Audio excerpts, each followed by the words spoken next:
What up, Fight World? It's your boy Ego, and I'm back with some more boxing.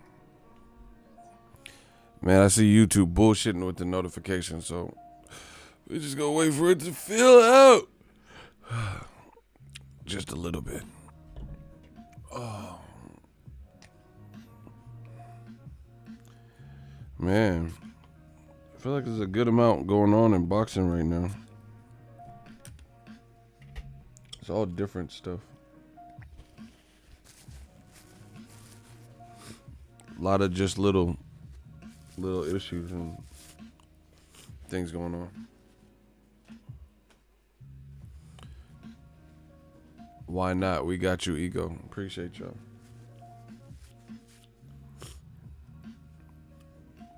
Yeah, I gotta take my allergy. I ain't been taking my allergy shit. But we back. We back to talk about some more boxing. Hold on, let me do a quick stretch. Oh.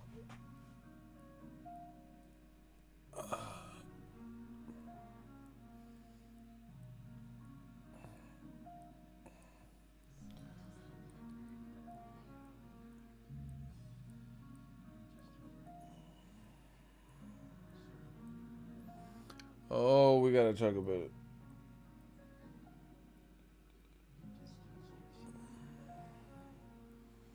Let's talk about boxing. Oh.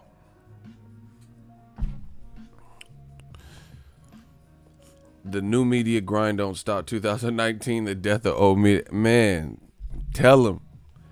Tell him, son. Old media in a frenzy, baby.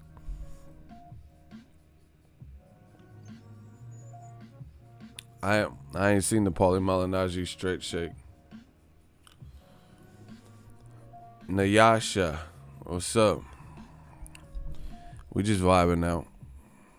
I gotta fully wake up my live stream game. But we back. A lot of little small, like I said, independent issues going on in boxing.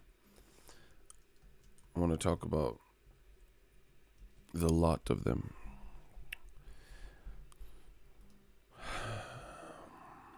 This is Tyler. Tyler with Brent. Man, fuck Tyler. An email to his box, Anita.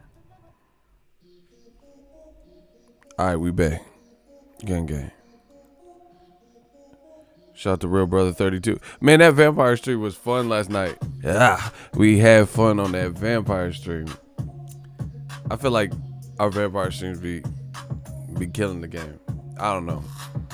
Golden Boy looking shaky, baby. Man. The Zone. Hey, The Zone, man. Y'all gotta do something, baby. The Zone gotta do something too. We the way, we the drip. Let's get it. I said city, state, zip. Where y'all at? Where y'all from? Where y'all at? Where y'all from? Man, YouTube still bullshitting on the notifications, but it's all good though. Rep where you from. We're gonna get started, talk about it. I want to talk about Tyson Fury, the cut, the Deontay Wilder rematch. We might talk some Joshua Ruiz, Ryan Garcia. He said, release me, you got a hold on me. He told Oscar to release him if he don't got no faith in him. Canelo, Kovalev. Old media is dead. I told y'all. Can y'all hear me? Is this just a slow day? Can y'all hear what I'm saying? I'm trying to do this roll call. Real Brother said happy up till 6 a.m. with the vampire stream. No, we had fun with that. Man, what's good? Let's go. Y'all finna put me to fucking sleep. Where y'all at? Where are y'all from? Rep where y'all from. We gotta wake this chat up.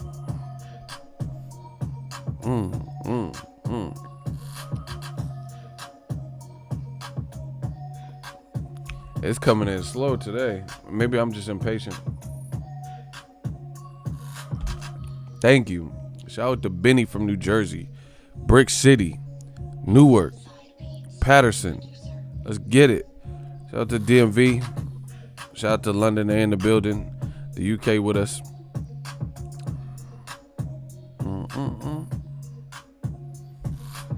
Salute.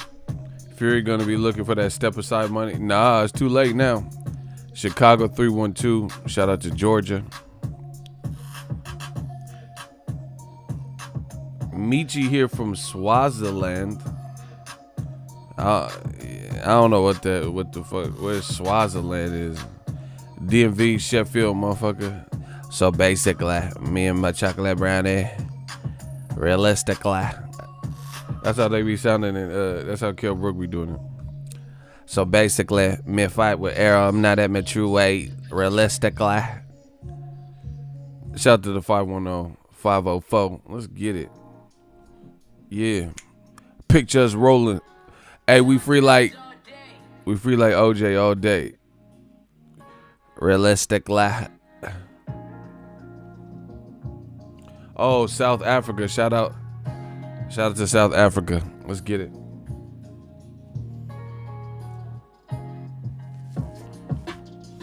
Oh.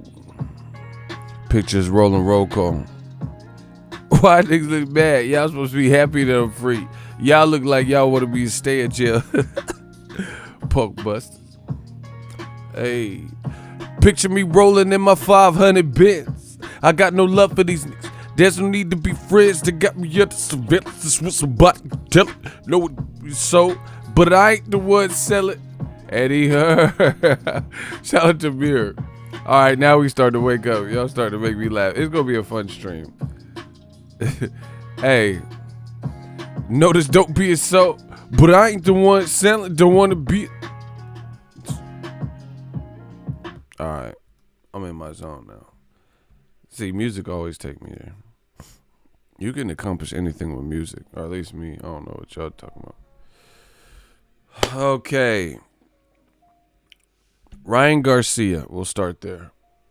Because the Tyson Fury, we're gonna lead up into that. Ryan Garcia has clearly been going back and forth with Golden Boy. Oscar De La Hoya's Golden Boy. That's his promoter. Bob Arum said the zone is a joke. Bob, hey, I give it to Bob. Bob is funny. Sometimes he be lying too and doing too much, but Bob is cutthroat. He will really tell you what it is. Yeah, who the fuck just Bob be talking gangster, bro. Bob could have been in Casino. That's my movie with Robert De Niro. He literally said, someone said, what about Eddie Hearn? He said, who the fuck does he think he is? Hey, Bob will get gay. And he's not even that big, bro. Like, when I first met Bob, I thought he was, I don't know. It's weird on TV seeing people, in computers and shit. Bob do get gangster, and that's the shit I like.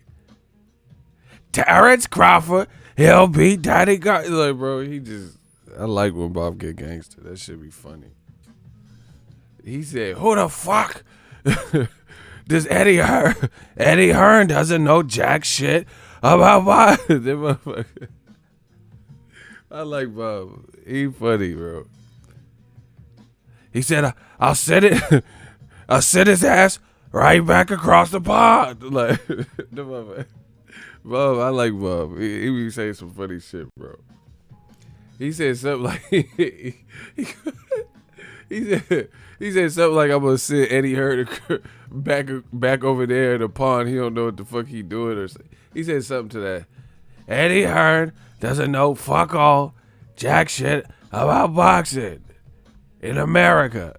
I'll send his ass on the pod. Oh shit, Jose de Jesus. Bow, rockabye, baby. Yeah, but this is already gonna be a funny stream. I already feel it because I see the old media, couple people popped in. This is gonna be fun. Ryan Garcia, he said to De La Hoya, if you don't believe in me, you don't believe in my talents, get rid of me, release me so I can go somewhere else where I'm wanted. That's me paraphrasing. De La Hoya did an interview with LA Times, and he said Ryan Garcia, he said basically the same. Okay, bottom line, De La Hoya sounds like he's lying. I don't even feel like beating around the bush, bro. De La Hoya sounds like he's lying. He's trying to Band-Aid fix something that clearly a Band-Aid can't fix. The reason I say it sounds like he is lying is because Oscar De La Hoya is saying the same thing. He says, the whole article from the LA Times, this was just yesterday, the whole article is about you having fighters that are upset with you, right? And they said, oh, what's up with you and Canelo? He expressed frustration through his Twitter, his verified Twitter and all that. And he's like, oh, yeah, hey, I did talk to Canelo. We got him what he wanted. He's good.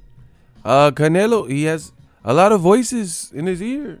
Bro, and then he got to Ryan Garcia. He said the same thing. Ryan, he has a lot of he has a lot of voices in his ear. Everything, we're good. I talked to Ryan. I talked to him on Monday. As a matter of fact, I talked to him. It was on Monday. I do believe, bro, these dudes are obsessed with me. 50 Shades of Ego. Ego, the type of dude to wear sunglasses in the shower. You are thinking about another grown man showering. This is a sickness, y'all. His name is 50 Shades of Ego, and he's talking about me in the shower. What the fuck? Anyway, Oscar De La Hoya was, I do believe, I did talk to Ryan on Monday. We're good. And then Ryan Garcia like, man, I ain't talked to you. What are you talking about?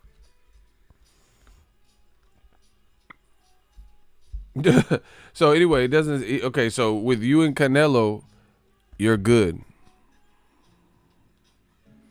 He has a lot of people in his ear. You and Ryan Garcia, you talk to him, you're good. He has a lot of people's ear. He's just saying the same thing. But you just this is where I had to build Duke, Oscar De La Hoya. You know you done fucked up. You said Ryan Garcia, you talked on Monday. You know you done fucked up. Bro, I kid you not, I already went over this in multiple videos. In the LA Times interview, it said Oscar De La Hoya said he spoke with Ryan Garcia on Monday and the two are on the same page, which I just told you Ryan Garcia refutes and says, I never even talked to Oscar. Oscar, you need to call me. Right? Says Oscar talked to Ryan Garcia on Monday and we're good. Everything's good. We're on the same page now. Then right below it, the very next paragraph, it literally said a quote from Oscar De La Hoya. And Oscar De La Hoya says, I'm going to schedule an emergency meeting to hash out these issues with Ryan Garcia and bring it to a resolution. Those are two different things. Either you talk to Ryan Garcia on Monday and you guys are cool and everything's on the same page, or what your quote says, which is you need to schedule an emergency meeting to resolve these issues. So, come on, bro. That's it. That just sounds stupid. Like, okay, let's say that there's it just sounds like let's say I was Ike Turner. Let's say I was abusive. And then me and my girl went to a movie theater and I'm like, oh yeah, you gonna eat the cake anime, and I like backhand her or some shit. I'm just random example. Backhand her. And then I'm going to get movies and then someone's like, oh, are you okay? Because they see my girl crying. And I'm like, no, yeah, she's good. And she's like crying and looking up, scared and shit. Oh, you gonna eat the cake anime. And then someone's like, no, for real, she good? Yeah, she's good. Man, come on, bro. Does she look fucking good? You know when something's wrong. Come on. And then to make that more fucked up, Ryan Garcia went in on Twitter again, said, "Man, why you keep going to the media bashing me?" So how you just said you talked to him and everything was on the same page. Clearly you're not on the same. I mean, that's just common sense. You're on the same page, man, bro. De La Hoya had utensils are us or some shit. He's like lost the plot. You're on the same page, but Ryan Garcia is still visibly and publicly lashing out. Makes no sense.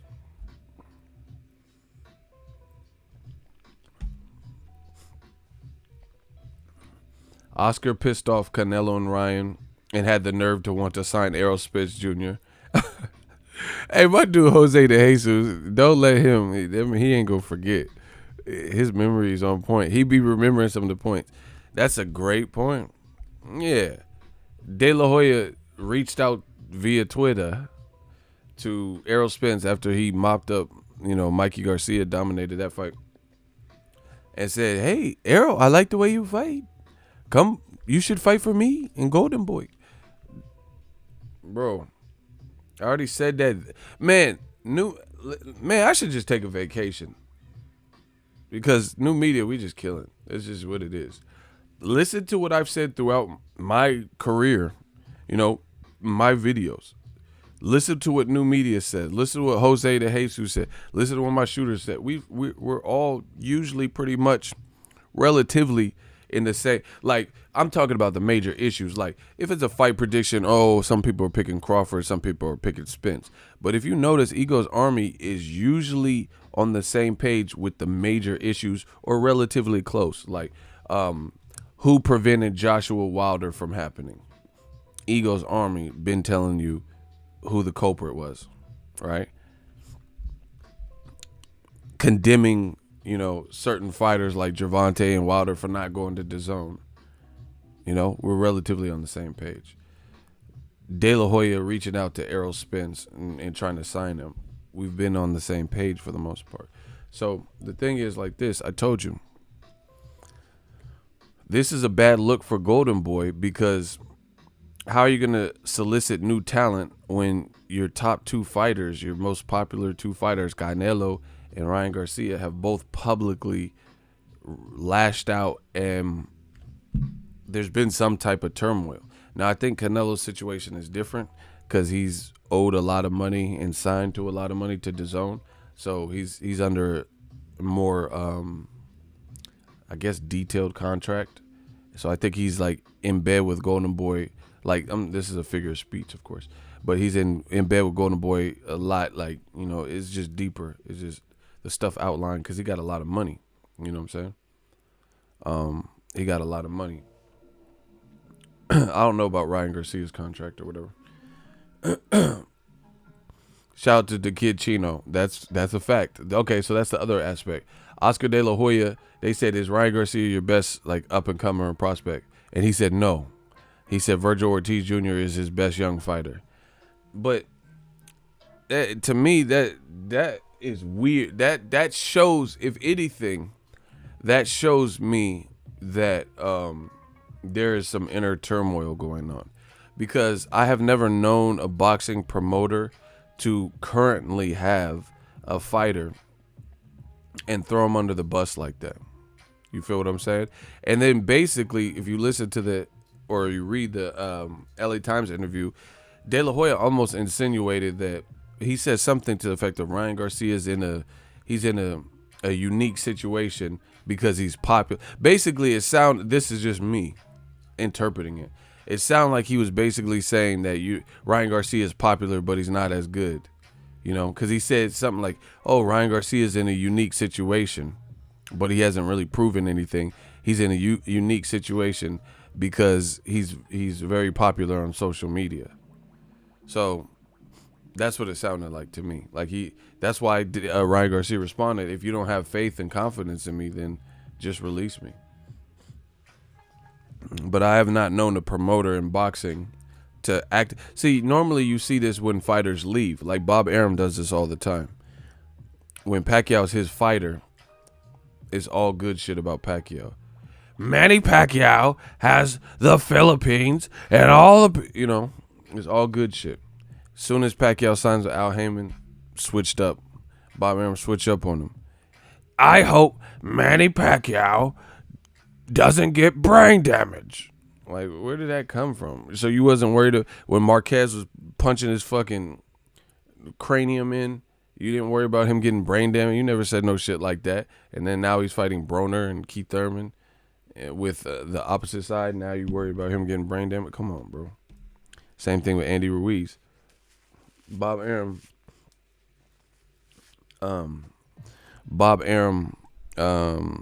had Andy Ruiz, really didn't do nothing with him, after the Joseph Parker fight, I guess you could say. And then after that point, he started bashing Andy Ruiz pretty much. He was like, Andy Ruiz, he's not a big puncher. He didn't really fight I've seen Joshua fight, and that was a robot. That wasn't the real Joshua. He's saying all this stuff, bro. You saying that because Bob Arum, Top Rank, they would love. First of all, Bob Arum respects the Hispanic market. You could tell by the way he promotes and who he signs and the events that he tries to make. So he respects the Hispanic market. He knows that there's a lot of Latinos that watch boxing. You would love to have Andy Ruiz on your stable still after becoming the first Mexican-American heavyweight champion of the world. Who wouldn't want that on their team? So that's some envy. That's like sour grapes that you saying negative shit about Pacquiao and Andy Ruiz after the fact. The bottom line is everybody would. I mean, you're with the motherfucker that set history and has the chance to do it again and get money. He's getting money in the Saudi Arabia fight. Who wouldn't want to be a part of that? Come on, bro. As a promoter. So anyway, De La Hoya is trying to Band-Aid fix this situation publicly. And it's like, you ever seen probably like an action comedy movie like Bad Boys or something, and let's say they're at a gas station and they're about to do a shootout with the guy at the counter. I'm just thinking of a random example. Say like Bad Boys, Will Smith and Martin Lawrence about to have a shootout, and then a customer walks into the convenience store, so they hide their guns real quick, and the person's just shopping, and everyone acts regular, like they didn't just have guns drawn. You get what I'm saying? Because they don't want to alert this random person and get them involved in whatever commotion is in. So Martin Lawrence and Will Smith, and there's this tense shootout in the convenience store, or not shootout, but it's leading to that. And then a person will walk in, just a regular customer, and everyone will hide their gun and try to act regular. That's what it reminds me of with De La Hoya in this situation. De La Hoya is like. It's like something's on fire behind him, and then someone walks by and he's like, hey, trying to act regular, like he's not trying to extinguish this fire. Miss Parker walks by from Friday, your neighbor. You got something on fire in your lawn, or, something like a leak, like a busted valve or water spurting out, and you're trying to hide it and shit. Oh, hey, Miss Parker, trying to act regular. But this ain't a Band-Aid fix. Ryan Garcia is clearly not happy. Canelo said he wasn't happy. Oh my gosh. Give it up to the shooters, because they are allowing me to get this stream out and policing the comment section. So shout out to them. I think they're doing a phenomenal job today. So, because I see what's going on and I don't even have to deal with it. This is perfect. So that's that. I just really feel like it's more than a Band-Aid fix. Whatever's going on, I don't know the true details. I don't know. There's probably more that I don't know in this situation. But the fact that it's gotten and leaked out publicly, that lets you know what it's at a boiling point with Ryan Garcia. So they're gonna have to figure it out. Go their separate ways or whatever the fuck they got to do. Virgil Ortiz is a killer. Shout out to DFW. Listen, I like Virgil Ortiz. I think he could scrap. And he's young, so he has a high ceiling where he could just incline. But it's still not right to compare and contrast. You know, as a promoter, why? All right, let's say I'm a store manager of a McDonald's. My goal is to sell burgers and, set the goals that are set, accomplish them, I'm not going to say, oh, the Big Mac's good, but the quarter pounder suck, or the quarter pounder with cheese is real good. That's real popular. But that fish fillet, that shit, it's all right. They just advertise it real good. Why would you do that to a product, what I'm saying, that you're trying to sell, especially when we're talking about humans? The bottom line is, Golden Boy, why sign Ryan Garcia if you can't do nothing with him? That don't even make sense. And the bottom line is, Ryan Garcia, fuck what y'all talking about. He's popular. That's the reality of it. We got a whole DAZN fucking main event based on two motherfuckers who popular on social media. So fuck what y'all talking about. Because KSI and Logan Paul, what the fuck is the difference? They are extremely popular in their niche, and they're fighting. They're not even real fighters. They're turning fighters or whatever the fuck they doing. So there's, in this modern age of boxing, popularity sells. And I'm not saying popularity is going to take you through and beat Gervonta Tank Davis or whatever because you're popular. But what I'm saying is, if this is your product and you're someone attached to your roster, why create that dissension? Like why compare Virgil Ortiz to Ryan Garcia? Not in the same weight class, different priorities, different trainer. What's the point? What's the basis? Unless you're trying to take a jab, which is petty, which you would imagine somebody in De La Hoya's position wouldn't necessarily take it there for the sake of his business and for the sake of attracting other people. Who wants to see a promoter and his fighter publicly, arguing in this like heated debate and debacle? That's a good look for your company to, I've never seen Money Powell and Richard Schaefer like arguing and shit. I never seen that. That, to me, that's weird. You don't see whatever Errol Spence, let's say you don't think, what if Errol Spence, well, he's like, man, Al, I need a big fight. You know what I'm saying? There's probably little things that came up at some point, like, man, I'm sick of these welterweights ducking me or some shit like that. But it was handled behind closed doors. This is getting ugly because it's all on Twitter fingers and shit. So to see Ryan Garcia is a kid, to me. I'm not even saying it disrespectfully. I'm just telling you. So he's young. De La Hoya's older than me. He's definitely older than Ryan Garcia. Why would we want to see a 40, 50-year-old man, whatever age, I don't even know what age De La Hoya is, 40-something-year-old man arguing with the little kid, publicly, who happens to be his fighter. That's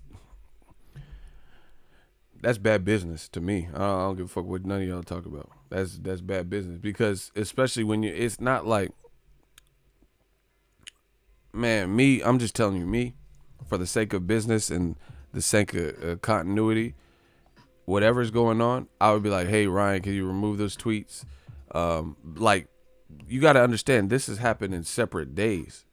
Like, Avery Sparrow shit was last week, and some of these tweets came out. And then nothing has happened nothing positive has happened in between. And then it just erupted yesterday on Monday as well.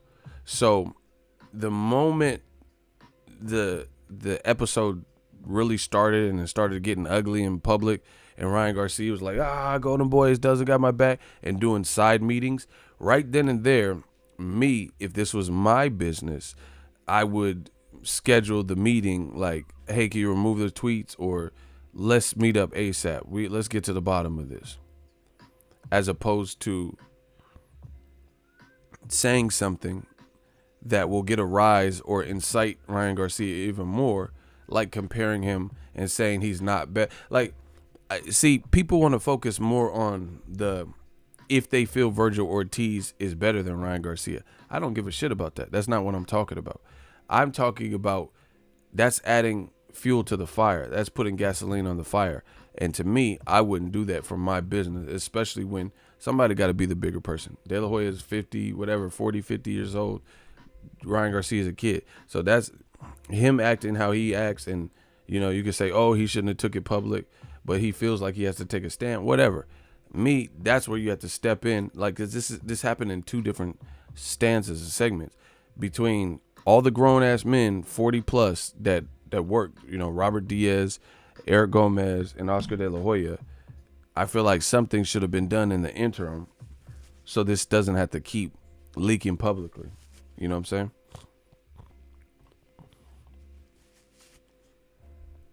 Like, yo, calm down. Let's talk about this. Or a conference call. Like, just how Ryan Garcia's people set up a conference call to clear the air. You know, it don't matter. You could be playing golf in Pebble Beach, and you might not be in a position to meet up with Ryan Garcia, but you could take some time out of your day to resolve it. He's one of your biggest fighters. So to me, I just think the whole thing is getting sloppy, and the fact that it's professional, it's sloppy. Like I said, I don't doubt that there's been turmoil amongst other promoters or, you know, fighters who weren't happy at whatever. You know, Errol Spence might not, for example, I'm just saying a random example. He might not have been happy he couldn't get Danny Garcia, Sean Porter for a while, Keith Thurman. But you never heard about it like this. You know? In fact, you never hear anything with Al Heyman. You know? This motherfucker is Bruce Wayne or some shit.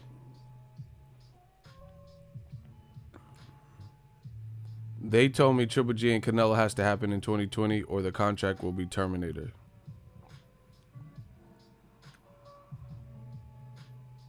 Oh, shit. Well, that Real Brother, he might be right, though. I mean, I don't know about, he might be right, though, honestly. Because, put it this way, Oscar De La Hoya said in the interview, he said Canelo versus Golovkin will happen in 2020. That's a fact. That he said that in the LA. I read that part. He said it will happen. So, bro, DAZN has been pushing for Canelo Golovkin. Man, I hope, man. I'm rooting for every underdog, bro. I don't give a fuck. I want every underdog to win just to stop this madness. You know this, but anyway, for whatever reason. I don't know who's pulling the strings at DAZN. Let's open it up. Y'all gonna turn me to Ego Valley. Outlaw. Oh my gosh. Y'all about to turn me to Ego Valley. Y'all gonna turn me to fucking Ego Valley, B. Listen, I don't know what DAZN is. Why are they even so fixated on Canelo versus Golovkin?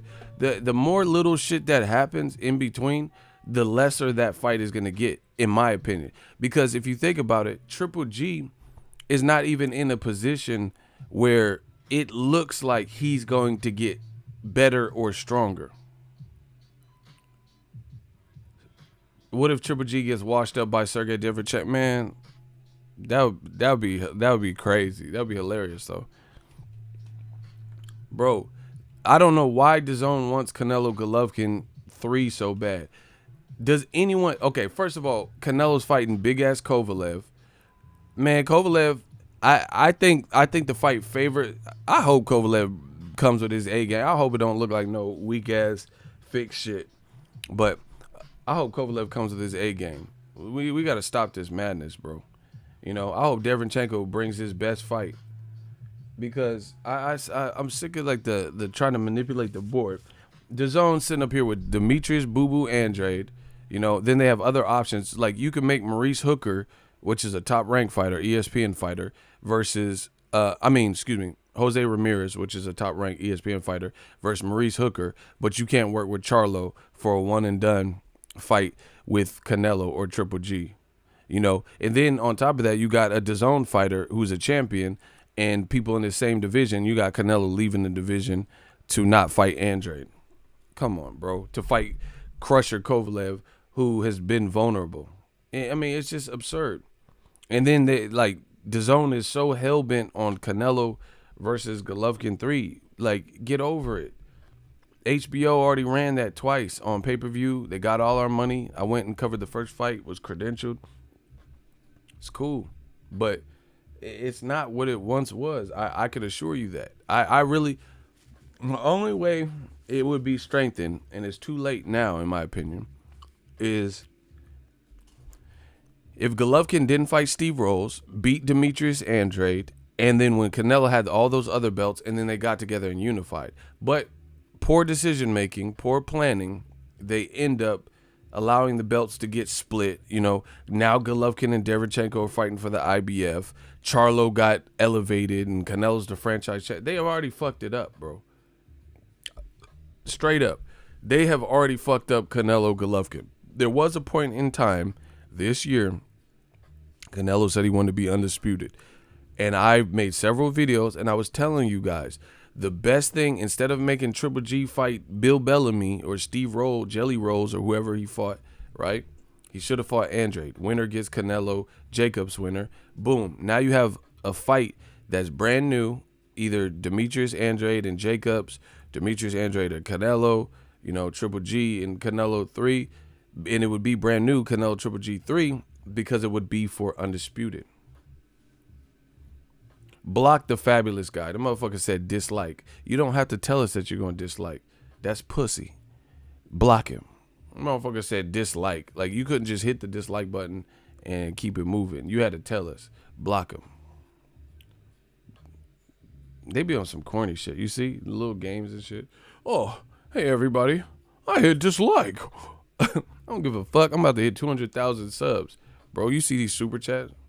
I don't give a fuck about one dislike, two man, come on, bro. Y'all better stop playing with me. Yeah, so they could have had an original fight. Canelo, Triple G for all the belts. You know? But they didn't play their cards right. And now the belts got split up and divided. Now PBC got a full champion. You know, they got a full champion in Jamal Charlo. So now, that's why, listen, I'm telling you, I'm about to turn to Ego Valley. Y'all pissing me off. Watch this. Listen.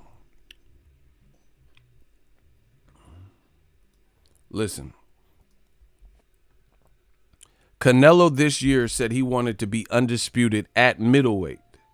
Now he's fighting at light heavyweight against Sergey Kovalev. So you don't want to be undisputed at middleweight. That's something you said. And then when things didn't go your way and a couple things shifted, now all of a sudden you just abandon your plan. Like, I have certain plans, and I'm not going to put all my goals out there because I don't really believe in that. But I have certain goals. And just because maybe I haven't done it by a certain deadline, if they're still my goals, I'm still pushing for them. You get what I'm saying? Canelo said he wanted to be undisputed at middleweight. You really don't. That much is proven. Because you could have offered Derevchenko more money to keep your belt, you know, so you didn't lose a belt. Because that's you're going in the opposite direction of collecting belts if you lose a belt. So that's that. You wouldn't be fighting Kovalev at a 175. You would fight Demetrius Andrade, or you would fight Charlo. Those are the things you would do if you want. Kovalev wouldn't even be anywhere in the equation. This is sloppy. Canelo's stock is going down. It just is what it is, bro. There's no way Canelo's stock. They think for whatever way, Golden Boy. To me, their thinking is archaic. They think they're gonna put Canelo in there with Kovalev. And because Kovalev is not known as the Crusher like that anymore. Ain't nobody talking about Kovalev in the Crusher days. Like, they're not talking about him like the Kovalev that beat Jean Pascal the fuck up twice. Or Bernard Hopkins. Nobody looks at Kovalev like that anymore. We look at Kovalev as a guy who was the Crusher and is now a good boxer, good jab, and has power. That's it. So that, to me, that ship has sailed. The ship has sailed as far as Kovalev having that aura of invincibility. Like, when, like, put it this way. Before the Ward Kovalev fights, if Canelo made this move and fought Kovalev, then it'd be on. Because that version of Kovalev that was knocking out Muhammadi and breaking his nose, and Blake Caparello and Cedric Agnew and Jean Pascal, all these guys, everyone was like, man, this dude's mean as fuck. And, you know, he doesn't look like that anymore. He looks like a guy that still has something to give, you know, and because he has heavy hands and a veteran, he can, you know, he could still pose some problems. But nobody's looking at him as the guy that knocked out Cedric Agnew and all that. The one that was on HBO. Nobody looks at that. This is not the HBO Kovalev. So that's that. He's been hurt. He's been stopped. We've seen it. His card has been pulled. So he's cool. He's still good. You know. But it's not the same. And they think that the public, on the day of Nate Diaz fighting Jorge Masvidal, they think the public is just going to get behind the fight and look at it as, oh, he's moving up 2 weight classes. I already told you. This is what they did with Mikey Garcia. He's not really moving up 2 weight classes. Canelo walk around weight looks pretty. Amir Khan fought Canelo years ago. And Amir Khan said that he believes Canelo weighed 183 on fight night. So what the fuck are we talking about? That's light heavyweight right there. And I don't know if Amir Khan was, just look it up. I don't know if Amir Khan, like, if Canelo weighed in at that, but Amir Khan says he speculates that Canelo weighed 180 something. That was a couple years ago. Canelo, since that point, has moved up to 68 to fight Rocky Fielding. Fought Julio Cesar Chavez at super middleweight, 164.5. Fought Jacobs, who abandoned the same day weigh-in. And he fought a bigger Jake. You know what I'm saying? Like, we've already seen all that. We've already seen this before. So nobody's looking at. And then the timing is horrible. This is the year of the upset. Julian J. Rock Williams, a smaller person, just beat Jared Hurd, who, well, I don't know what he rehydrates to. He was clearly way bigger than J. Rock. Clearly. You get what I'm saying? So we've already seen small guys beat bigger guys. My man Andy Ruiz. So you're not going to just fool. In the year of the upset, you know, J. Rock, much smaller, beating a big Jared Hurd and knocking him down. Andy Ruiz, 5-week training camp, much smaller, beating a 6'6" behemoth, knocking him down 4 times, hurting him. You're not going to just be able to easily convince that Canelo is just so tiny and things like that, that like he has no chance. I mean, Canelo is going to be the favorite, period, versus Kovalev. However, if he fought a more, he could see this is the mind fuck of the boxing game. Canelo could, listen to me. If y'all want to hear this, can I get a hell yeah in the comment section? If y'all want to hear this point, can I get a hell yeah? And y'all got to smash the like button. Let's get it.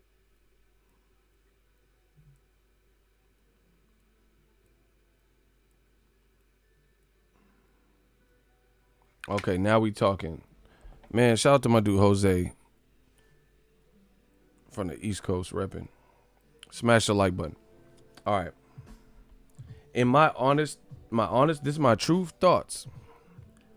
Canelo could fight Kovalev at a higher weight, 175, and be the favorite, like by a larger margin. There are people in his own division, or 160 or 168, where he's a champion. The odds would be closer, even though they're closer in weight. I'm gonna say it again.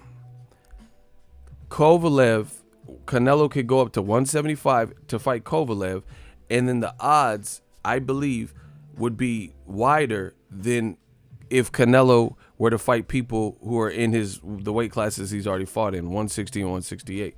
For example, whatever the odds for the Kovalev fight are, I believe the odds would be tighter fighting Demetrius Andrade, fighting David Benavidez, etc. If he fights David Benavidez with his size and his style, the odds aren't going to be 50-1 or whatever they are. You know what I'm saying?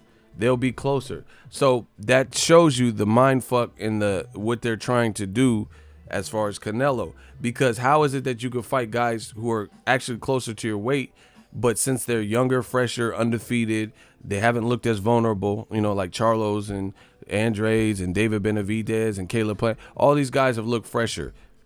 The odds, even though they're closer in weight to you, so it's not this huge jump up in weight, the fight odds would still be closer. And Canelo might not be the favorite in some of those scenarios because styles make fights, which we all know. This is common sense. So yeah, Canelo can jump up 2 weight classes because it's who you're facing. It's the style of the person you're facing. It's how he's looked recently. Kovalev literally was 1 fight away from kind of going into the direction of obscurity because he had already lost a war twice, and then he got dropped by Alida Alvarez 3 times and knocked out. If he didn't win that Alida Alvarez fight, people were going to say he's done. So we see. And see, you know what's funny? The funny thing is this, and this is what happens oftentimes if you're a black man in America, like the standards are so crazy against you. Canelo is doing what they claimed Floyd Mayweather would do. But Canelo is not being met with criticism outside of new media. So, as a black man in America, Floyd Mayweather was held to this crazy standard, even though he was 40 years old and, accomplished this, and this, and beat this person. They said he waited till guys got old and he cherry picked them. At age 40, even though the guys were bigger than him, even though the guys were younger than him, etc. Meanwhile, you have Canelo, who has the youth advantage, who's actually closer in weight than you think to 175, be it his walk around weight or the fact that he fought at 168 and etc. And they criticize Floyd Mayweather for that. They say, oh, he waited till guys got old. And he really didn't. He didn't wait for Pacquiao's younger than Floyd Mayweather. How did he wait for Pacquiao to get old? Pacquiao just beat Keith Thurman and bloodied him up. He didn't do that to Floyd. So how does Pacquiao produce the performances after Floyd, like the Keith Thurman and Broner performance? But a couple years ago, you said you waited till he got old, and Pacquiao's younger than Floyd. Oh my God, Ego's Army is just destroying y'all. Shout out to my dude Adrian. He said, I laughed when Max Kellerman compared Canelo to James Toney. Remember when I did that video? See, shout out to Adrian. Can we get some claps for Adrian? I'm so glad you brought that up. I'm about to destroy these motherfuckers, bro. Block mushroom tip. I'm about to destroy him.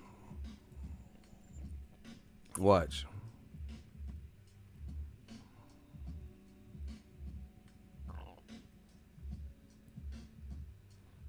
Sarah Valdez, what's up? Very few junior middleweights who ever lived could get through 5 fights with those 4 fighters without a loss. Canelo Alvarez, though, is one of them. Yes, I'm well aware that Canelo Trout could have gone either way, and that at least as many people think Lara deserved the nod as believe Canelo did. And yes, Canelo was lucky to get a draw in his first fight with Triple G, and the second fight was also close. Truth is, he didn't beat Jacobs by all that much. So sure, he certainly seems to get the benefit of the doubt from the judges. Golden boy. The deck is usually stacked in his favor. Canelo is the golden boy first. Thirdly, he's good looking, which plays to Madison Avenue. See his Under Armour endorsement. Bro, Max Kellerman just said he's good looking. Like, real boxing fans don't give a fuck about that unless maybe, you like men or some shit. The average fan, we just want to see fight. We don't care about. See, that's what I'm saying. People start factoring in a bunch of dumb shit. Like, oh, Tyson Fury sings at the end of his fight. What does that got to do with anything? We don't care if he's good looking, who's singing at the end of the fights and shit. Deal. And with the red hair, he's got an unusual look. Canelo's tough and willing to show it, and is not apologizing for the fact that he has those kind of James Toney level skills to hit you more than you can hit him. This man said he got James Toney level skills. Look, I did that video. 200. Look, I love my life. Look, I love it. Watch.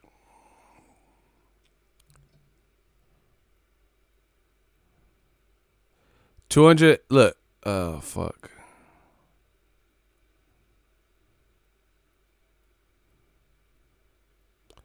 $282 likes, 235 dislikes. Look, we got 235 dislikes because I disagree with Max Kellerman. Look, this is right after the Jacobs fight, May 12th.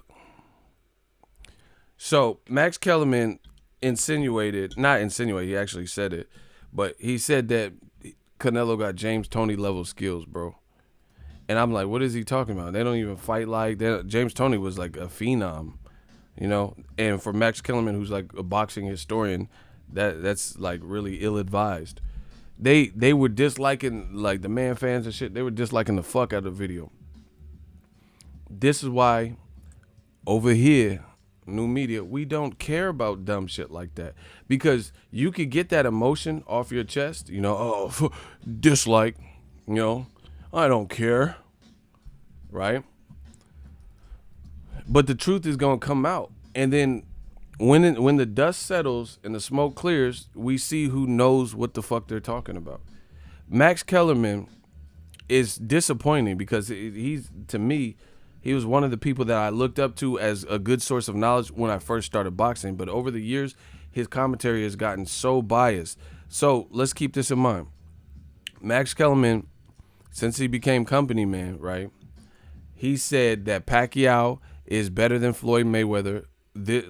He's the best fighter of this generation over Mayweather, even though despite he knows and feels that Mayweather beat Pacquiao fair and square. He said Canelo has James Toney level skills, right? And he said these like cockamamie things, and it's just like, what? Where did that even come from, bro? James Toney would have stopped Canelo. Oh, facts. I mean, come on, bro. Man, come on. That's disrespectful to James Toney. Y'all don't know James Toney, bro. Canelo don't fight like Canelo. Don't even have like Canelo. Man, come on, bro. Just stop. But anyway, this is why I continue doing what I'm doing, because, like I said, when the dust settles, we're here. And then Max Kellerman said that Anthony Joshua was a bigger star than Canelo on First Take when Anthony Joshua was a special guest. He just said too much. He said these things and they're all wrong. So I'm not really pressed about it, because at the end of the day, you know what I say. And my statement, put it this way, why do the statements that I've made on my channel, I still believe them. There ain't nothing that's happened in boxing that really knock me off my pivot or anything. You know? And then again, that's that old media shit talking about, oh, Canelo, he has red hair and freckles. He has a unique, unusual look. He's a good-looking guy. Man, we don't care about that. We're just talking about the boxing part. You doing all this other stuff to build it, man. Come on, bro. But anyway, Mr. James Toney, redhead James Toney, and Canelo's a good fighter. But why is he not fighting Demetrius Andrade? See, old media refuses to answer these questions. Canelo has James Toney level skills, but he won't fight Demetrius Andrade, who's aligned with his same promotion. He'd rather fight an ESPN main events fighter, Kovalev, than to fight Demetrius Andrade.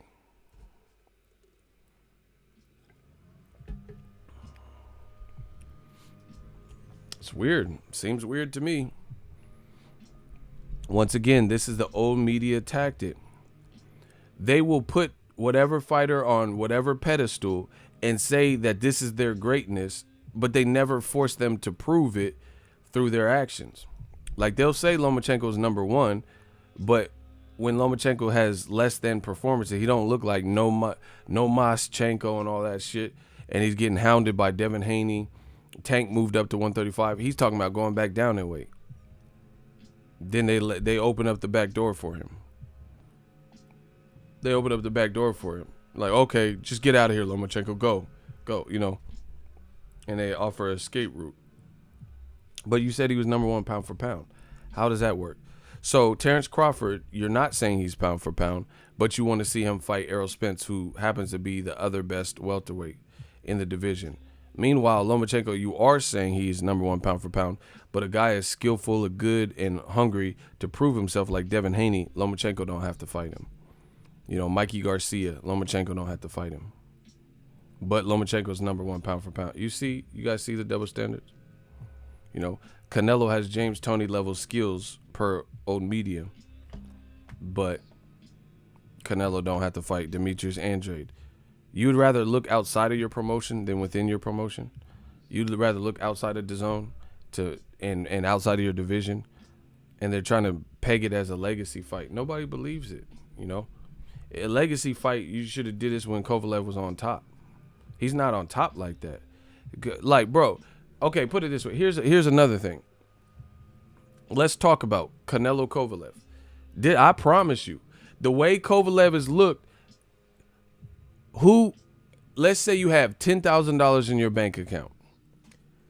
I'm going to name names, and you tell me you would bet $10,000 that Kovalev wins. Kovalev versus Alexander Vodstick. If you had that's all the money you had is $10,000 left in your bank account, you would bet $10,000 that Kovalev beats Alexander Vodstick. Let's hear it. Yeah, I'm gonna run a drill. I'm telling you, new media, that pressure is getting to them. They can't pressure burst pipes. They can't do what I do, bro. If you had $10,000 to your name, would you bet $10,000 that Kovalev beats Alexander Vodstick, who just beat Adonis Stevenson and, you know, kind of like messed him up, you know, where he's not fighting no more? And he can move well. He clearly has power. Come on, bro. You would bet $10,000 on Kovalev right now. Like, if they fought, instead of Canelo Kovalev in whatever month, November or whatever, if it was Alexander Vodstick and Kovalev, you would bet $10,000 that Kovalev beat him. Okay. Now, hold on. Stop the voting. Artur Beterbiev has 2 wins. Just a little disclaimer. Artur Beterbiev has 2 wins over Kovalev as an amateur. He is now a champion.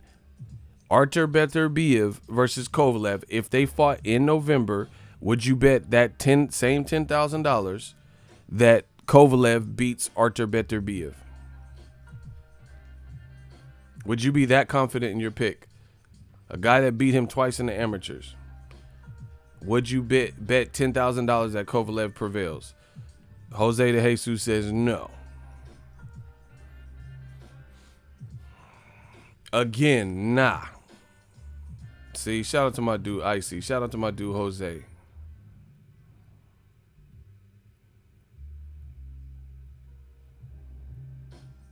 Beterbiev is younger than Kovalev. Kovalev is 36, 37. Okay, look how people are voting. Final one. Dmitry Bivol, if he was fighting Sergey Kovalev in November, would you bet $10,000, the last $10,000 you have to your name, that Kovalev would beat Dmitry Bivol?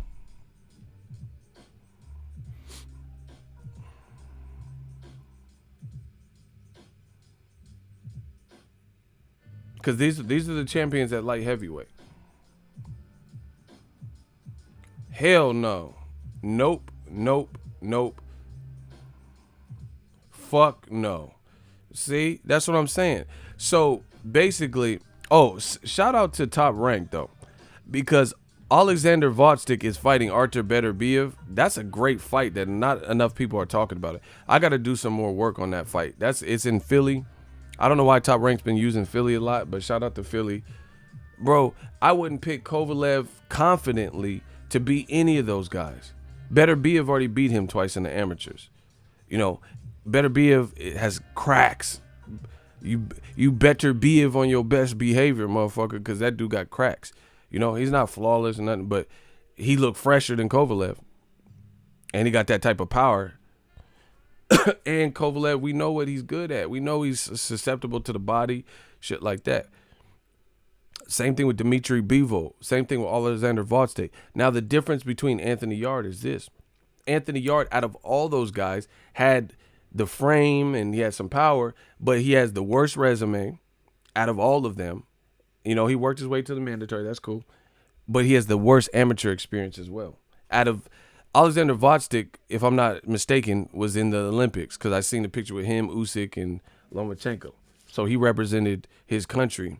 You know, he represented Ukraine. So he has an amateur pedigree.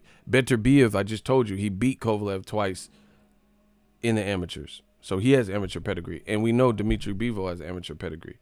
So once again, these guys are all younger than Kovalev, all fresher than Kovalev. And that's that. You know, here's another one. Here's a bonus. Let's do a bonus round. I promise you, they not fucking with me when it comes to new media shit. I promise you that. Gilberto Zurdo Ramirez, this is a bonus round, is a Mexican fighter who is 6'2.5". He just moved up to 175. Now, he has a leaky defense. His defense isn't flawless. But I wouldn't be 100% confident in Kovalev beating Zurdo Ramirez. Because Zurdo Ramirez he looks pretty, he's never been stopped. He's 6'2.5", and he's Mexican, and he's willing to fight that tough, gritty, you know, stereotypical Mexican fight where he has a good body attack. He has long arms, kind of like Navarrete, not kind of like a, you know, a light heavyweight, super middleweight Navarrete. I don't know if Kovalev would beat him based on the style matchup. Zurdo Ramirez, that motherfucker, he's pretty big because I'm tall, and when I first seen him, I was like, damn, he's kind of big. You know what I'm saying?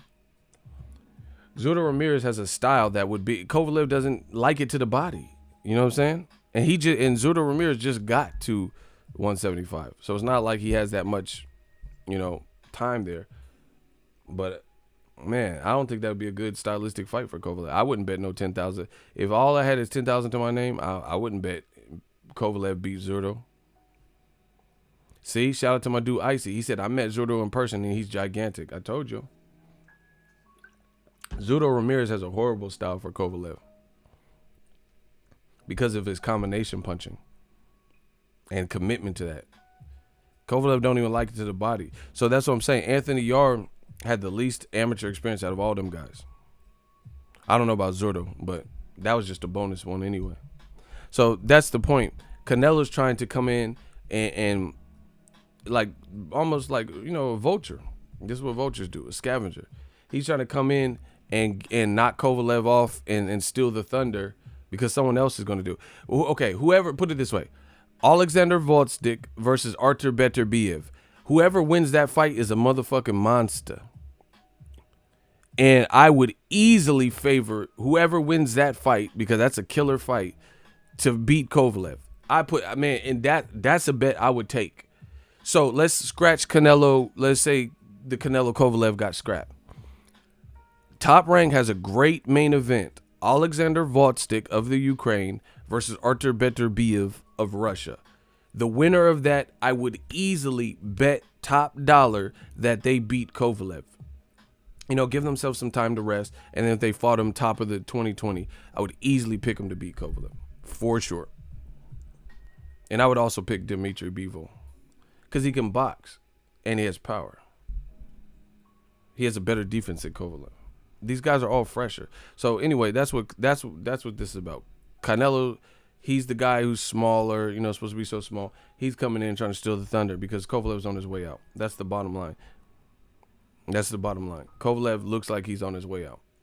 So Canelo wants to be the one to get the glory from it. You know, oh, smaller Canelo moved up in weight. That's what this is about. And they're trying to use that.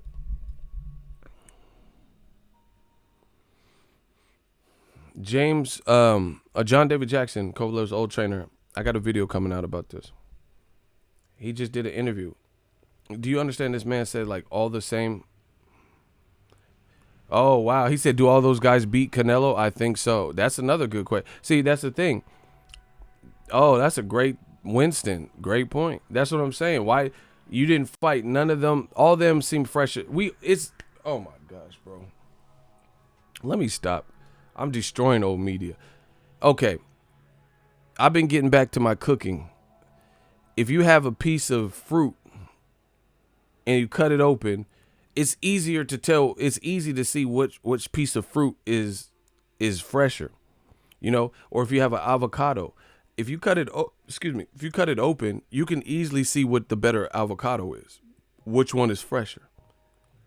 Boxing is no different than judging produce. If you slice open an avocado and it looks perfect and green and shit like that, okay, damn, you got a good avocado, But if you're trying to make guacamole and you slice open another avocado and it looks brown and it looks like dingy and shit like that, then what is the piece of fruit, because avocado is a fruit. What is the piece of fruit that is fresher.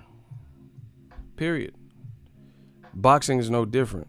We know who's looked fresher. We know who is fresher. We know who has mileage on them. And that's the bottom line. Kovalev is a veteran. He got past Yard, but he and the other thing is he has a quick turnaround with that.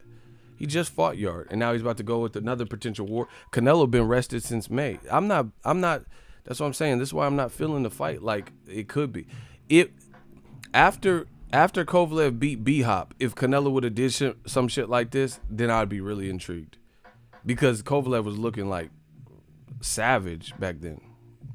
But you waited till Andre Ward already showed you the blueprint, and then Eleider Alvarez followed that blueprint and got the same result in the first fight. And then Anthony Yard came close but didn't have the experience, kind of like Otto Wallin versus Tyson Fury. And then now you want to jump on and fight I mean, come on. It's all too predictable. The other thing is this. In Canelo fights, if you do not severely beat him down and or knock him out, it's not happening in Russia or nothing crazy, So you're not going to beat Canelo on the cards unless it's a decided, like Mayweather, where it's just like, okay, there's no way. And they still tried to make a way and make it look like it was a draw. So I'm not really gassed about this fight like that. Caleb Smith, Dimitri Bivol, Zurdo Ramirez, David Benavidez, Demetrius Andrade, all these guys would definitely give Canelo some problems. And another thing is, all those guys that we mentioned, this is why I said an advanced cherry pick. People don't understand it. This is why it's an advanced cherry pick. Everyone you just named right then and there, you can also add Caleb Plant. You can also add Jamal Charlo, right? You can also add Beterbiev and Vodstick. They're all undefeated. Have you noticed that? So, okay, let's do this again. Zurdo Ramirez, right? We'll start with light heavyweight and go down. Zurdo Ramirez, undefeated. Artur Beterbiev, undefeated. Alexander Vodstick, undefeated. Dimitri Bivol, undefeated. That's 4 light heavyweights that are undefeated. Kovalev happens to be the one light heavyweight who is a champion. Out of all of those other 4 undefeated champions or former champions, like Zurdo Ramirez and the current champions at light heavyweight, out of 4, you pick the one that's been stopped and the one that is 36, 37 and doesn't look the freshest. Now let's move down to 168. David Benavidez, undefeated, former champion, never lost in the ring, snorted coke or whatever, so he lost his belt. He about to fight. Coming off a great win with Jalen Love, about to fight my dude Anthony Durrell. So he's undefeated. Caleb Plant, slick as hell, beat Uzcategui, who has amateur pedigree, knocked him down twice. He's undefeated. This is at 168. Caleb Smith looks like a goddamn giant. He looks like the best of the Smith brothers. He's like 6'4", 6'5", and he's undefeated, and he tore Hassan Indam the fuck up. That's 3 undefeated fighters that are all like pretty big in stature. I think Caleb Plant is the smallest of them, but Benavidez and Caleb Smith got hands. So that's 7 fighters. 4 at light heavyweight that I named, all undefeated. 3 top guys I named at 168. And then at 160, you have Jamal Charlo, undefeated, and Demetrius Andrade, who's aligned with DAZN at 160. And I don't have to go too much into their pedigree. They're both beasts. So I just named 9 fighters. I named 9 fighters who are undefeated, and you happen to pick Kovalev, the one fighter who's been stopped in 2 of his 3 losses. And this is not an advanced cherry pick. Okay. I told you, you're not fucking with new media. We just make the most sense. You got to deal with it. I named almost 10 fighters. I named 9 fighters who are all undefeated, looking prominent, looking young, looking hungry, looking fresh, are young. And conveniently, Golden Boy didn't see none of these people, despite saying that they're in advanced negotiations, or reports saying they're in advanced negotiations with Demetrius Andrade, despite Oscar throwing out that he wants to see Canelo and Charlo, and then Jaime Munguia and Jermell Charlo on the same card, despite the fact that they called out Caleb Smith. Man, come on, bro. Y'all not fucking with me. You know what it is. Despite the fact that Dimitri Bivol says, I want to fight Canelo for the last year and a half, said he'll even come down to 168, and you land on Kovalev. Okay. Now, again, Kovalev, there's still some danger, but stylistically, let me stop. I'm destroying them. Smash the like button. Name somebody whose body looks as vulnerable as Kovalev at light heavyweight. Name another light heavyweight that looks that suspect. And not only, if you name them, you're in the hot seat, because I want to know why you said that. Let's play. Y'all dealing with Ego Veli. Name a light heavyweight whose body looks worse, equivalent or worse to Kovalev as far as a vulnerability. And then if you please don't just throw out, don't just say Bivol, because I'm going to ask you and you're going to be in the hot seat. So if you say Bivol, tell me why you believe Bivol has a vulnerability to the body attack. What fight made you believe that? Let's go.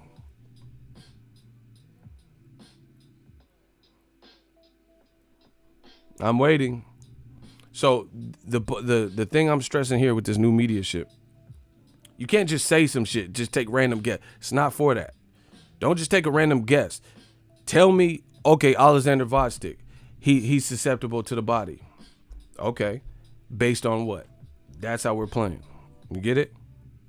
Because I know if I don't set those standards and set them that stern, people will just start guessing random shit with no evidence to support that these people have some immense vulnerability. And I'm not saying no one really likes body attacks, but I'm saying based on what we've seen, name what fighter has showed a vulnerability to the body in the same regard as Kovalev. Let me know. Alexander Vostik, Zurdo Ramirez, Bivol, better be it. Which one? What? You ain't even trying to compare body counts. Who in general, fuck the body shit. Who's looked more vulnerable? Out of all the people I just named, who has looked as vulnerable as Kovalev in the last 4 or 5 years? Just answer that. Fuck the body attack. How about that? Who has looked more vulnerable than Kovalev out of all those people I named at 160? Please don't say Charlo, because you sound stupid as fuck, because Charlo's toughest fight recently was probably the Korobov fight, and he took that on a week's notice and nearly stopped Korobov in the 12th round. That's the part they forget about. It was a tricky fight. Korobov came to fight, but I think Charlo won. And his brother lost too. I really think that had something to do with his focus and shit. But whatever.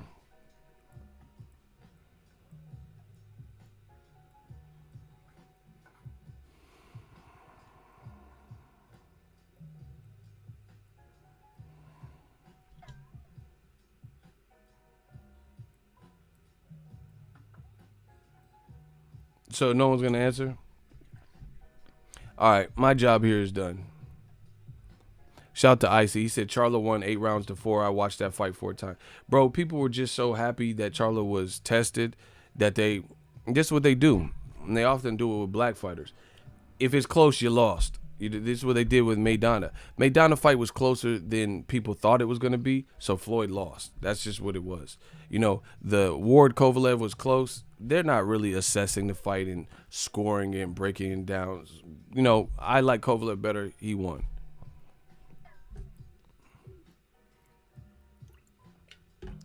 He almost got stopped in the 12th round, and then he almost got stopped by Jack Kukale, who came up from 54. Listen, my job here is finished because y'all can't answer none of the questions. I guess y'all got to study up because y'all know what I'm saying is true. Canelo is fighting the guy who looks like he's on his way out, the guy who doesn't look as fresh as the other guys, etc., etc. Period. So this is why I say an advanced cherry pick. Now, with that being said, like I've always maintained, Kovalev, if he could produce greatness, he still has some level of danger. This is a much better fight than Canelo Khan, Canelo versus Rocky Fielding, Canelo Kirkland. I give Kovalev more of a chance to beat Canelo than all of that, because if they're going in thinking shit sweet with Kovalev and then he lands something or the punches just hit, it hit different, then Kovalev has a shot. But in general, I think they're aware of what Kovalev does well, and we've all seen what Kovalev doesn't do so well, what he's vulnerable at. And as a result, Kovalev has knockout power in his jab. No, he doesn't, bro. These motherfuckers don't know shit about boxing, bro. He knocked out Anthony Yarde because Anthony Yarde took punishment leading up to that moment. It wasn't that now, don't get it twisted. Golovkin and Kovalev, they got stiff-ass hard jabs, and Jamal Charlo and shit. They got jabs that can hurt you.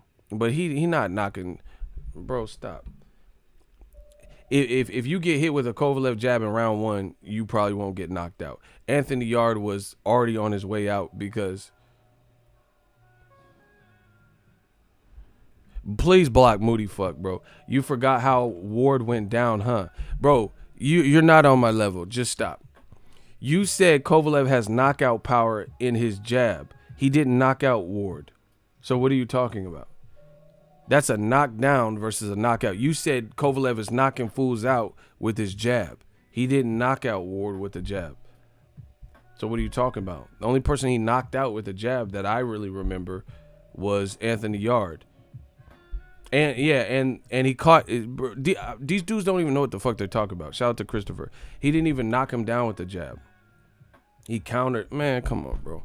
These dudes don't know what the fuck they're talking about, bro. Anyway, Yarde was already on his way out. He was giving up too many big shots in general. So it just so happened that a flush jab was the murder she wrote. He was tired, he was exasperated, and he took too many big shots. It wasn't just like Kovalev came out, bah, and jabbed him, and Bro, he took way too much punishment. It was looking like he was about to get stopped before that. But you guys have to learn how to break down boxing. He was tired. Facts. He was done. He was getting hit with big shit before that. And then that was just the straw that broke the camel's back. And where he couldn't go on anymore. But Kovalev historically hasn't just went out and knocked people out with elite people with a jab. He didn't just go in there and jab Pascal and knock him out. So, yeah, there's that.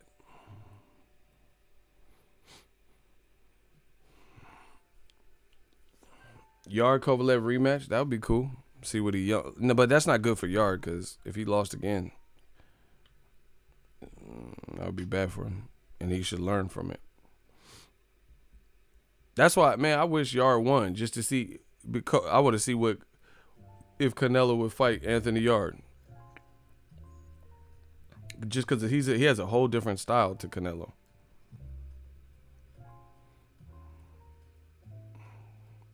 That was a flash knockdown. Dre wasn't even dazed. People, shout out to you. Shout out to Sage. These guys, I'm telling you, they just recycle information. If you really watch boxing, this might shock some of y'all. You guys keep reveling in the fact that Kovalev knocked down Dre. Darnell Boone fucked Dre up way more in his knockdown than Kovalev did. Put something on that. And Darnell Boone is not even that big, bro. Darnell Boone fucked Kovalev up too. He hurt Kovalev. Listen, Darnell Boone got cracks, yo. When his butt hit the canvas, Dre kind of like bounced like that, bro. He was hurt. He was hurt versus Darnell Boone. When Kovalev knocked him down, it was a good shot. I'm sure it was a hard shot. But Dre got up And they're like, "Are you good?" And he starts smiling. You guys don't know how to decipher boxing. Dre, I remember the whole scene. They're checking his gloves, the ref checking his gloves and shit. And Dre was like, "All right, like, you know, you got me a good shit." But he laughed it off. He didn't laugh off no Darnell Boone shit, bro. Darnell Boone got cracks. Darnell floored him, and he had to work himself back into the fight and be cautious. He had to be cautious. Yeah, it wasn't a jab. These I'm telling you, these guys don't really know boxing. They said Kovalev knocked down Ward with a jab, but it wasn't a jab. He got caught. Ward might have been jabbing. I gotta watch it again, but it wasn't a jab, bro. Ward might have jabbed him, and he got hit with like a solid ass counter right. That was a good shot from Kovalev, but Darnell Boone hurt Ward.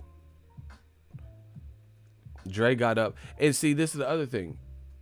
I'm sure that incites your adrenaline and stuff like that, but Andre Ward got busy right after that. He got right back up, smiled, and got back to business. And Kovalev never, for the remainder of the first or second fight, never was able to produce anything like that again. It doesn't matter who I want to see Canelo fight again because he's fighting Kovalev, so that's really irrelevant. But I think the best fights for him, why you're a champion at 160 and 160. See, this is what's wrong with boxing. I'm going to just say this and I'm getting out of here. This is what's wrong with boxing. There's a bunch of falsehoods and agendas being pressed and pushed, and it don't even make sense. Canelo right now is a franchise champion. He has the one more belt. What does he have? The WBA belt? That's the only other belt he has. So he has the WBC Diamond, WBA. He has a fake-ass belt at 168. Now he's leaving both of those divisions where he's champion, franchise and interim champion, all this shit, to go to another division when he hasn't even done the solid work with the talent pool that's there at 160, 168. Canelo ain't fought shit at 168. He fought Rocky Fielding, who looked like Aaron Rodgers. Man, get the fuck out of here, bro. So why would you bypass all the dope fighters at 168 and then skip past that to fight Kovalev? It's an advanced cherry pick. That's literally what it is. All the shit that these motherfucking man fans say they hated. Oh, I hate Floyd because he's a cherry picker. Bro, this is what Golden Boy is actually doing. And Golden Boy too. Oscar De La Hoya wrote Floyd a whole letter. Hey, dear Floyd, boxing is better without you. Saying all this stuff. And look at how they're moving Canelo. Canelo has not faced everybody he needs to face at 160 or 168. Period. Why do I want to see him go to 175, knowing he's not going to stay there and fight the winner of Better Be a Vodstick and shit like that, and just peek your head and see they're trying to, bro, I'm telling you, they want to be, this is what happens when you emulate, but you're not that person. They're trying to emulate what they think Floyd did, and they're not being met with the same resistance. They're not, first of all, Canelo's not as good as Floyd. That's a fact. Because if he was, he would have beat him. And even after that, he has fights that people really think he lost. But anyway, they're trying to emulate this like game plan and like to make Canelo. It's not working like that. It's making Canelo look bad. Canelo's a very good fighter, but to me, it makes Canelo retweeted Ryan Garcia. Hey, Golden Boy got to do something with that. Bro, there's no way they're all happy and satisfied. If that, let me check that out. Hey, who said that? Canelo. I like Canelo's demeanor though. The motherfucker. I do like that. I like Canelo, but I'm just telling you how he's being moved. Hey, hey.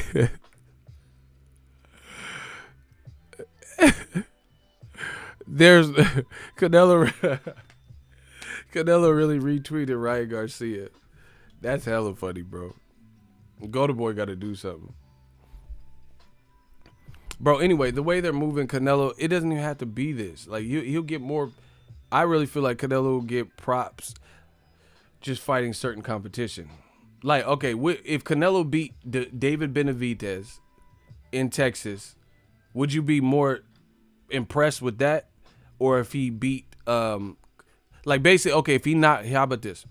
If he knocked out David Benavidez in Texas before a big crowd, or if he knocked out Kovalev, what would you be more impressed with?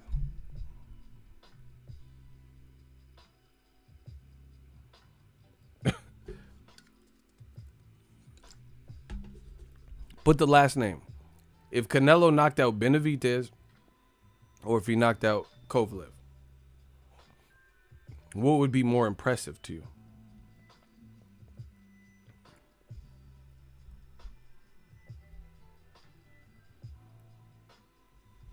Benavidez, I agree, because Benavidez has a good style, and he's 6'2", something around there, and he's only 21, 22, so he's extremely young, and he's powerful.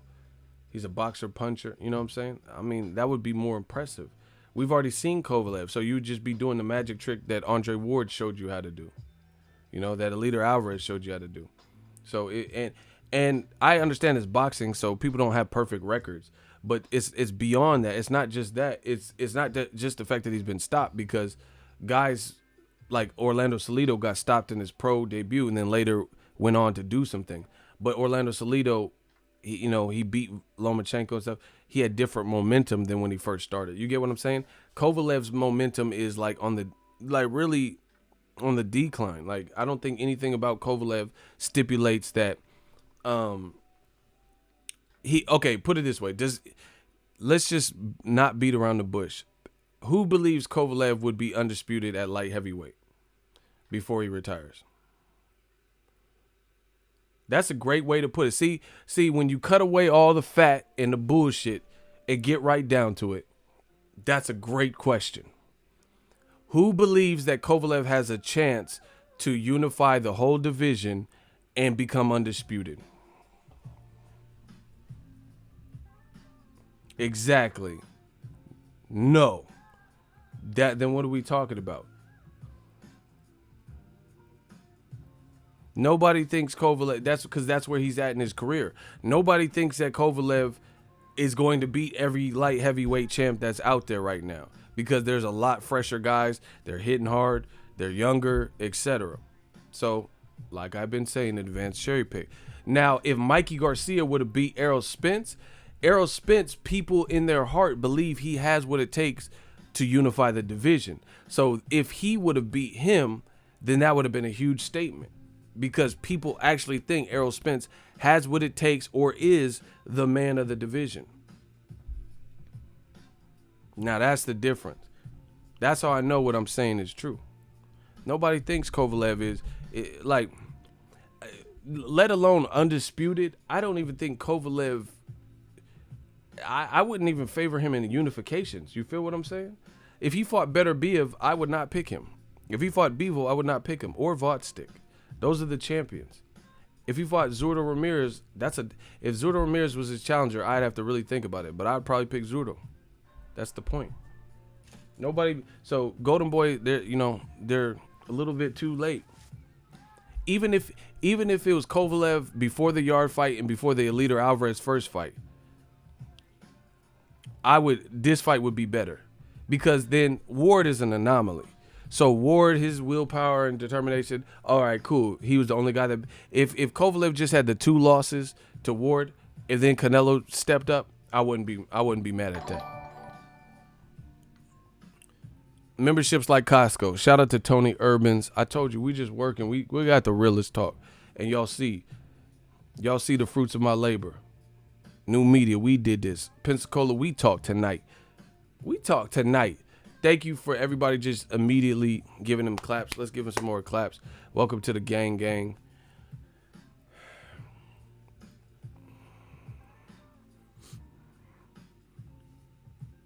Oh, yeah, I keep forgetting Pascal's a champion. He might be able to beat him again, because he already beat him twice. So he might have his number. Yep, Kovalev collecting a retirement check. And see, this is the other thing, is like these undefeated, man, come on, bro. You already know I'm killing old media. Does Kovalev at this point have that additional gear after just going through, he showed it in the Anthony Yarde fight, but Anthony Yarde didn't have the experience to keep grinding, keep preserve himself. How many more times is Kovalev going to do that? Like dig down to that deep level. Like if the things are going south for him and he's getting hurt to the body, how much more of that does he have in him? He couldn't do it first award and win. The Leader Alvarez first fight, and then he just did it with Yarde, and now he's gonna have a quick turnaround. And if he gets in a predicament, you think he's just gonna keep? That's not how life works. Like for example, here's an example. That's like Tyson Fury, after going through that war with Otto Wallin, fighting in that quick of a turnaround that Kovalev has. If Tyson Fury gets in another war, like let's say his cut healed and the doctor said he could fight, and he comes back in December, it has to go through another war. That's not how people are set up. That's not how people are going to be. You just went through an immense war, and then you're going to put yourself through a rigorous training camp, and then you get in a fight with Daniel Dubois, and then he puts Tyson Fury in another war, and he's cut and leaking again. You think he's going to keep coming out of these? This is not a Rocky movie. You feel what I'm saying? So I've already seen Kovalev deal with major adversity in his last fight, and now he has a quick turnaround. So if Canelo puts him in a precarious situation again, you honestly think he's gonna just keep like leveling up past this? So Kovalev has to box very smart, not get hurt, not let Canelo get on the inside. This is not a movie. This is not a video game. So there's only so many times you're gonna just keep digging down. Like look at like Lucas Matisse. He lost to Postal, and then when he got in a war with Pacquiao, where he was gonna have to really dig down deep because Pacquiao was hurting him, he didn't even have it anymore like that. And Lucas Matisse, similar to a Kovalev, big ass punchers, was ruling their divisions for a minute, but after the Postal fight and the Danny Garcia discouraging loss, how much more of that do you have in you? Where Pacquiao start whooping your ass, and you're gonna just keep going down to that place, and summons the strength to keep getting back up, especially if it's in a small space of time, and that's what it is with Kovalev. He just went through a war, literally. He just went through a war, and then if he gets put in that same position, Canelo been rested since May when he fought Jacobs. He been resting, and he's fresher and he's younger, because he has a better defense, and he ain't been stopped. So I would expect Canelo to be able to go to a different gear based on where he's been and preserving himself better with a better defense than Kovalev.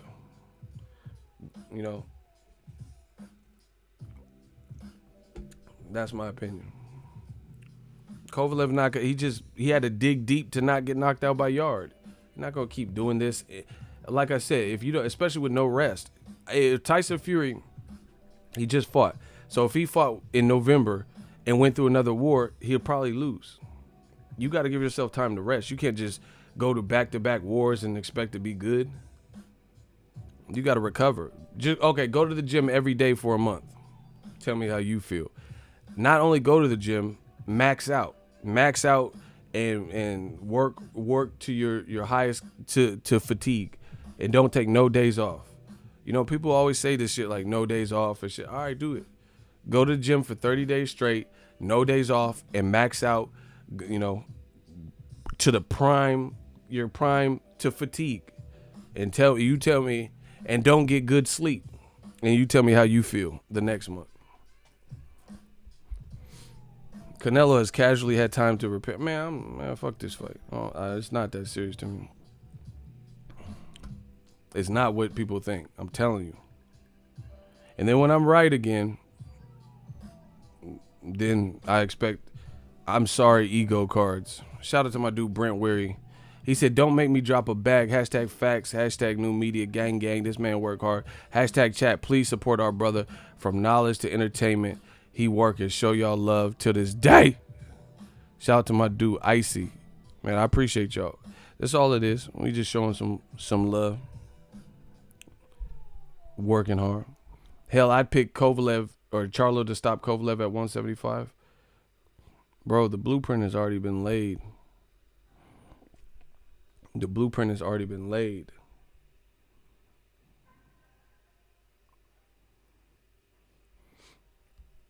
If they fought today, I think Haney versus Loma is 50-50. Your thoughts? Devin is young and his style will trouble Loma if he could fight behind his jab. Yeah.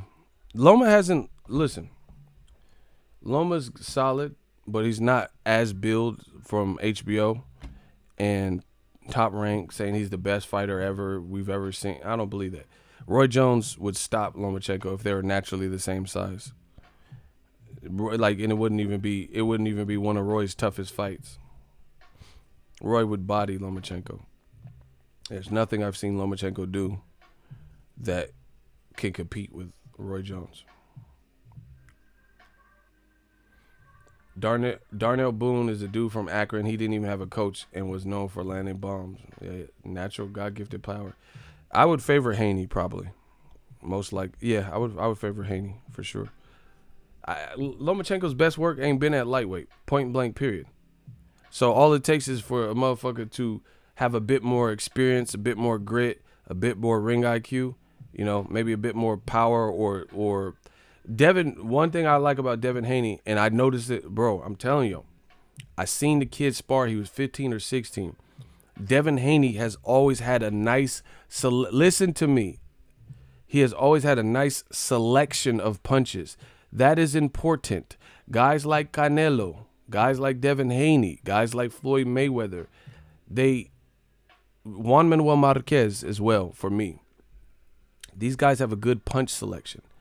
Marquez, you know, he has that Romanza Gym, Nacho Beristain training. Devin Haney picks good punches. Like, he'll get creative. It's hard to explain, but he's creative. Like, he'll do something. Like, I seen him shoot the uppercut. It's kind of Roy Jones-esque. He shot the uppercut from probably too far out, but he knows his range, he knows his speed, and he knows his frame, and he was feeling himself. So he felt he could shoot the uppercut from far out. It kind of looks like bowling because it's like from a proximity that you wouldn't recommend, but he knows, or he's confident that he can get out of the danger zone quick enough, and he's willing to take that shot. You get what I'm saying? He's willing to try. He's that confident in his ability. So the punches, they always tell you, the punches that hurt you the most are the ones you don't see coming. I think Devin Haney, like, look at the punch he hit Antonio Moran with. That guy, same guy went with Jose Pedraza, went the full 10 rounds. And Pedraza is a former champion, a 2-time champion. And Devin Haney floored him.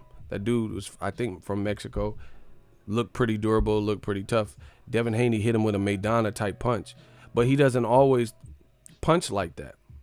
Like, you know what I'm saying? Like, he doesn't always throw that Maidana loopy-ass right, but he felt he could get away with it with that particular guy. So I'm telling you, Devin Haney, the way he selects his punch, it's tailor-made for who he's fighting. The way he fought the whatever Russian cuz that he just fought, he was picking out accurate, great punches that worked well with that dude's non-defense having ass. And that's why he broke the dude's orbital. He did a sweeping right or something, bah, and the dude, and then the fight was stopped right after that.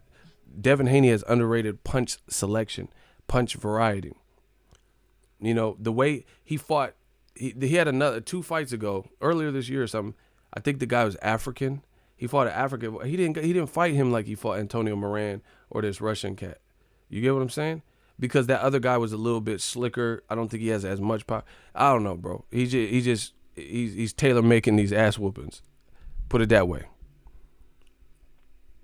That's what you're supposed to do as a boxer. You know, you're not. See, the problem is some guys fight one-dimensionally. They fight everybody the same way. To me, Lomachenko is one-dimensional. And I know that's going to shock people. Oh, fuck you. I'm unsubscribing. I don't care. Lomachenko is one-dimensional. But that one dimension seems to be getting the job done. So that's cool. Keep doing it. What I mean by one-dimensional, man, now y'all really flexing the boxing knowledge.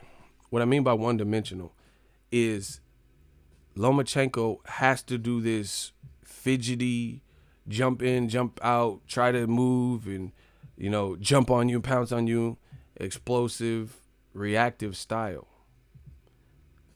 I never see Lomachenko for 12 rounds or, the majority of a 12 round fight any other different style. You know what I'm saying? Like where he just came out in a high guard or like, Philly shell or something. You don't see him doing that. It's the same shit every day. And I think that's part of the problem. That's why people are starting to kind of put it this way. This is going to shock a lot of people. If Danny Garcia when Danny Garcia at 140, Danny Garcia fought Lomachenko, I give him a good shot to knock Lomachenko out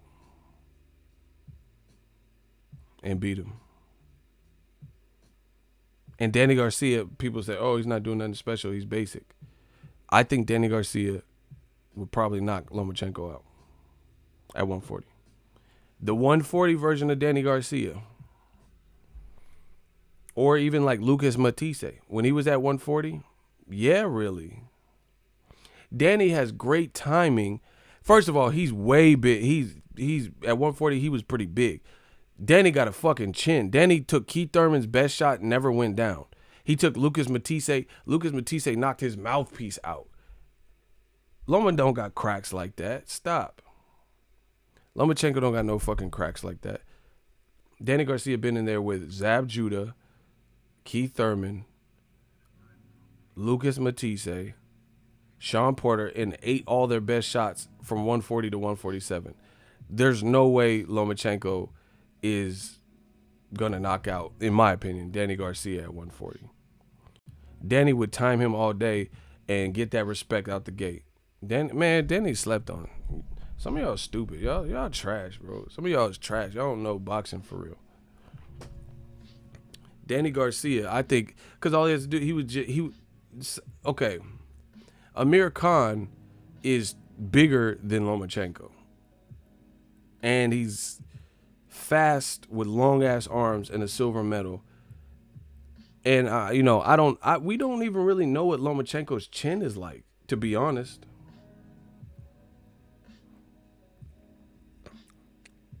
Because you have to if you punch with Lomachenko, then you can get some things done. If you let him dictate the pace, then, that's your ass. Danny Garcia's, I ain't never seen nobody where Danny Garcia did not punch with them for 12 rounds. And Danny Garcia has the heavy type of head. Keith Thurman even admitted this. He said, man, Danny Garcia, some of the shit hit my arm and that shit hurt. He said some punches I could hear it and I could feel the wind and the impact. I could feel the velocity of the punches. So I didn't want to get hit with it. Keith Thurman, a 47-pounder, said that. So Danny Garcia at 140, most people would say that was probably even better weight. Danny Garcia has heavy hands, bro. Especially at 140. Lomachenko he got dropped by Jorge Linares. Man, see, this is the thing.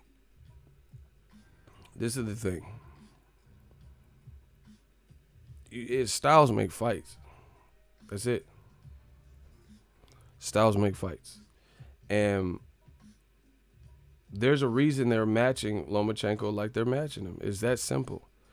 They don't have no problem fighting Rigondeaux when he's tiny, but they're not going to let Lomachenko fight somebody as accomplished as Rigondeaux and give that person the advantage. Right? Once again, Lomachenko has no problem fighting an accomplished smaller guy in Rigondeaux, but he won't be the smaller accomplished guy versus a bigger accomplished guy. Right? Like Terrence Crawford. They would never put Crawford in there, or not Crawford. They would never put Loma in there with Crawford. Crawford's not even a 2-time gold medalist. But because he's so good and he's bigger than Lomachenko, they wouldn't do that.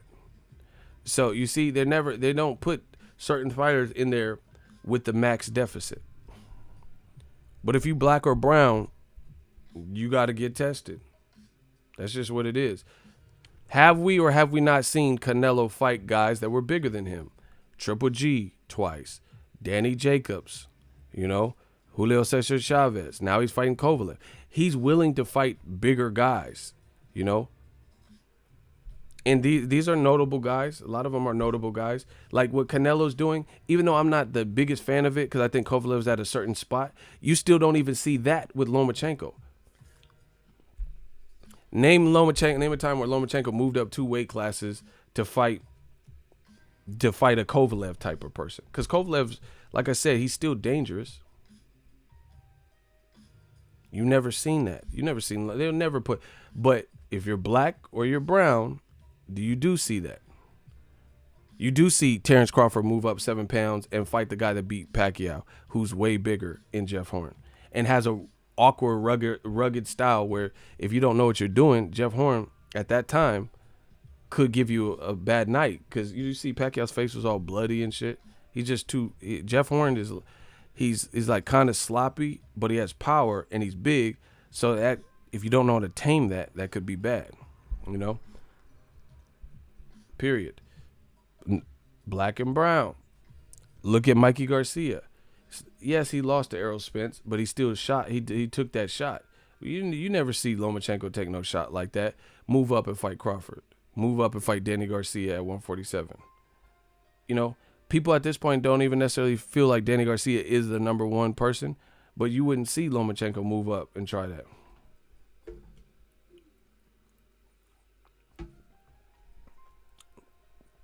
And they're going to make sure he don't. You know, they're going to make sure he don't with the matchmaking.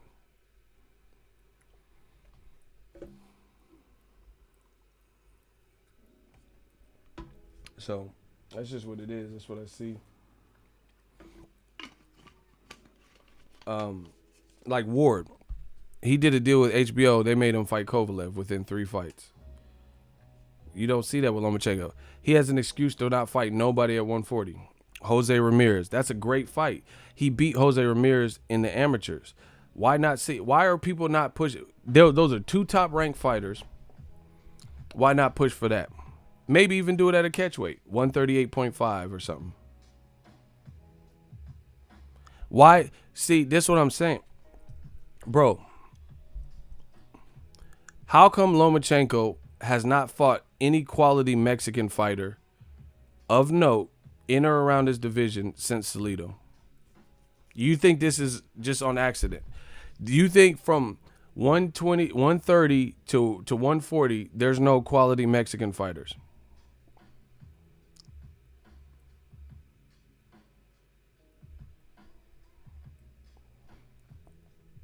$130 to $140, there's no quality Mexican fighters that he could fight. Or people who embody that type of gutsy, rugged, you know, Otto Wallin type of, you know, like they're coming. They're durable and they're coming. They're going to give it their all. Bro, Lomachenko was at 130 with Miguel Berchelt. That's a good fight. Berchelt is big. I'm telling y'all, Berchelt is big. They didn't put Lomachenko in there with 130 Berchelt. They're both with top rank. So you got a guy at 130 in Berchelt, and Loma was at 130. They never matched him with that. Berchelt throws a lot of punches. He's big in frame, and he throws combinations. And he looks pretty durable. He has a gas tank. He don't have Lomachenko's experience, but he has a style that I think would mash up well with Lomachenko. They're both top-ranked fighters. How come that's never been discussed? People keep talking about Tank, and he on the other side, and it's just not happening. Why not fight Berchelt when you were both at 130? Why not? Why is no one talking about Jose Ramirez at 140? That's not that way off. And they're both with top rank. They would rather, because they want this. I'm telling you how the game goes, bro. They want you to focus on the fantasy fights and shit like that aren't happening, so you don't pay attention to what could be happening, right? Mikey Garcia is a free agent. That's another person. He's not tied down to Al Heyman like some other people. He has some freedom there. How come Lomachenko never fought Mikey Garcia at lightweight? You know, there's you think this is just on all on accident? You know, This is by design. They're not putting him in there with that style.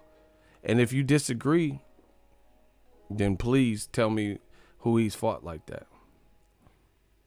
So I just named people from 130, 135, and 140 that are all feasible and probably more readily feasible than fighting Tank Davis. Tank Davis is not going to be dictated to, nor is Mayweather Promotions, because of the growing star power of Tank. He just was at the Baltimore Ravens game. Listen, this is going to hurt people. Man, I'm about to destroy old media even more, bro. Tank is bigger than Lomachenko.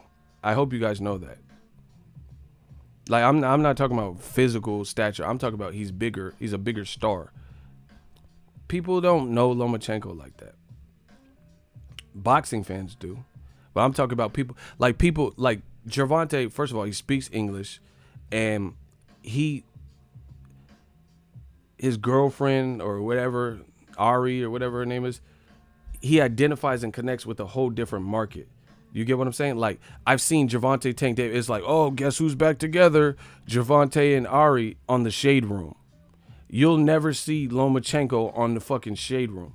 The reason I'm talking about it's not just about the Shade Room, but what I'm saying is he identifies and touches a different market.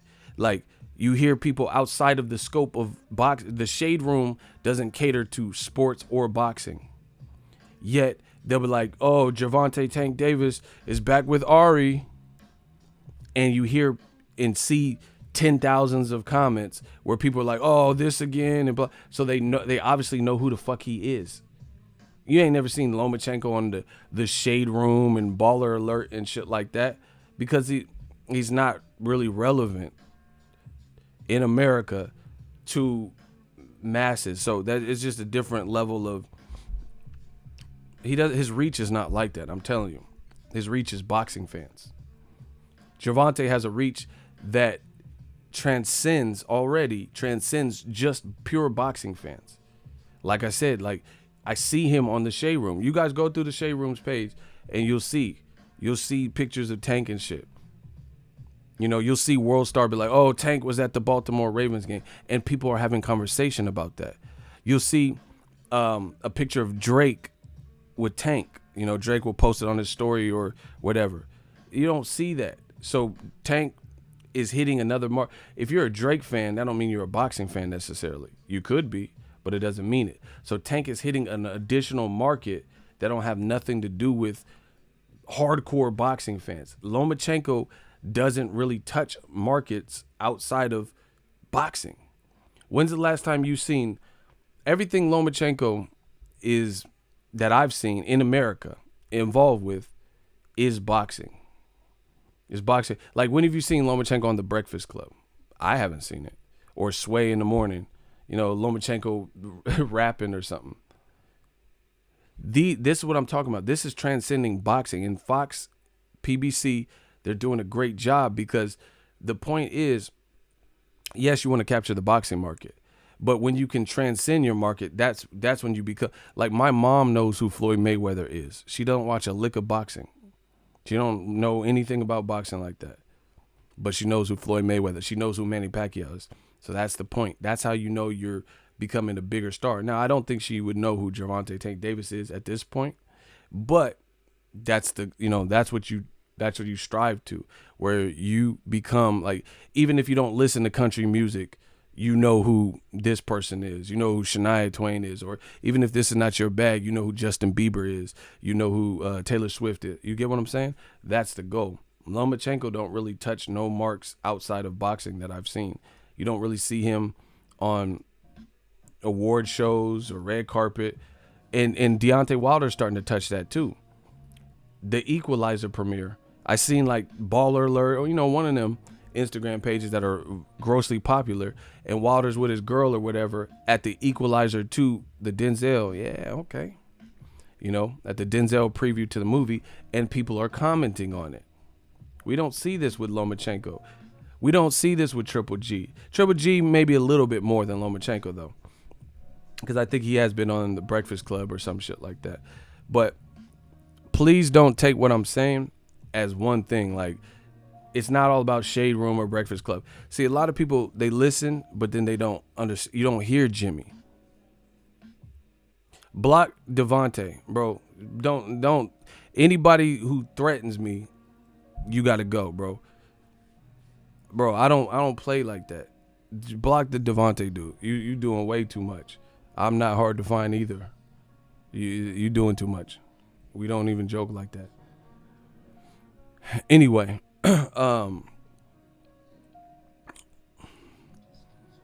Triple G got an Apple. Like I said, Triple G, I ain't never seen the Apple commercial, but I got that iPhone 11 Pro Max coming. That's what I do know. But anyway, Lomachenko just doesn't. He's not touching that market, bro. I'm telling you. Name something non-boxing related that Loma's ever been a part of.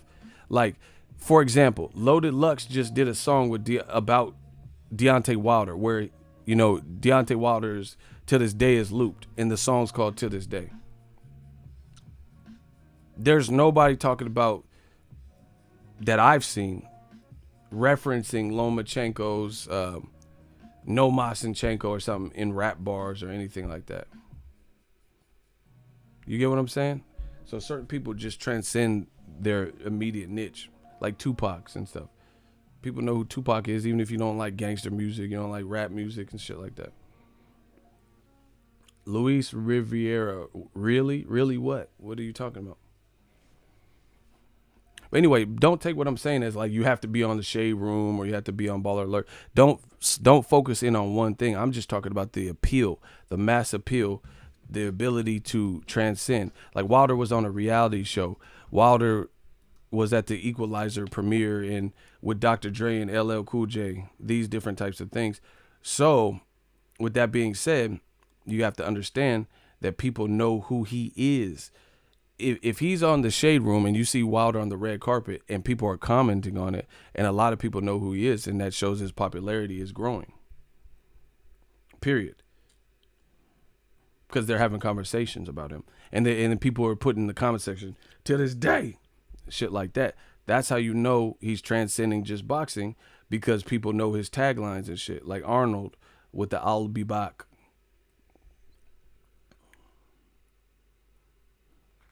You know what I'm talking about, man? Yeah. It's fighting people. You know we've been fighting 400 and still fighting to this day. To this day. To this day. First off, like to thank the Lord, I wake up to this day. Any broad I mess with, she still love me to this day. Getting paper plain in it, man, I've been in my eight. Complaining about it, that ain't help nobody to this day. Hey, by the way, been getting to it, staying out the way. I can feel them praying on me, I know how to pray. Very getting better, very greater by the day. That Deontay ain't seen nothing wilder to this. Hey, he would kill him. Shout out to Loaded Lux. You heard? That's his song. Go check him out. See, that's what I'm saying. Look, this is the song, Loaded Lux. But you see that, My Fabulous Life. So that's FABO, Hello US. And he liked it. So that's what I'm saying. These different Fabulous is underrated as fuck. So Loaded Lux dropped a song, and then you see people like Fabulous. Fabulous. It's getting hard to dodge the women, but I'm still pitching hard white balls faster than Roger Clemens. It's the kid with the O's that's as large as lemons. When it comes to selling trees, I'm as large as Timberland. My lawyer got my charges slimming. She said the only way I'm going upstate if it's in pull out the garage like gremlins. Shout out to Fab. But you see people like Loaded Lux doing the song, then you see people like Fab respecting the song and liking it. This is all helping Wilder's brand as well. He just used a Wilder loop, you know, to this day, named his song To This Day, and it's getting spins. You know, people are like checking it out. He did a video for it. All you dudes do is sit on blocks and jive about who's the best rapper and if Pac's alive. Nigga, I'm in the Aqua 5 with a button that make the roof flip back like pocket knives. Fab was killing. You can't knock my drive. You feeling like Rocky till you get it beaten like he got in Rocky 5. Let's get it. Lomachenko ain't hitting no markets like that, bro. Trust me. Tank is at the Baltimore Ravens game, sold out, 70, 80,000 people in attendance for the coin toss, getting all the love from Baltimore. See, bro, they won. This is what these. Oh my gosh, man! I promise you, I want to start. I'm gonna take this new media shit so far. Ray Negron, block him. Niggas wanna hate. Block Ray Negron. Gotta go, gotta go.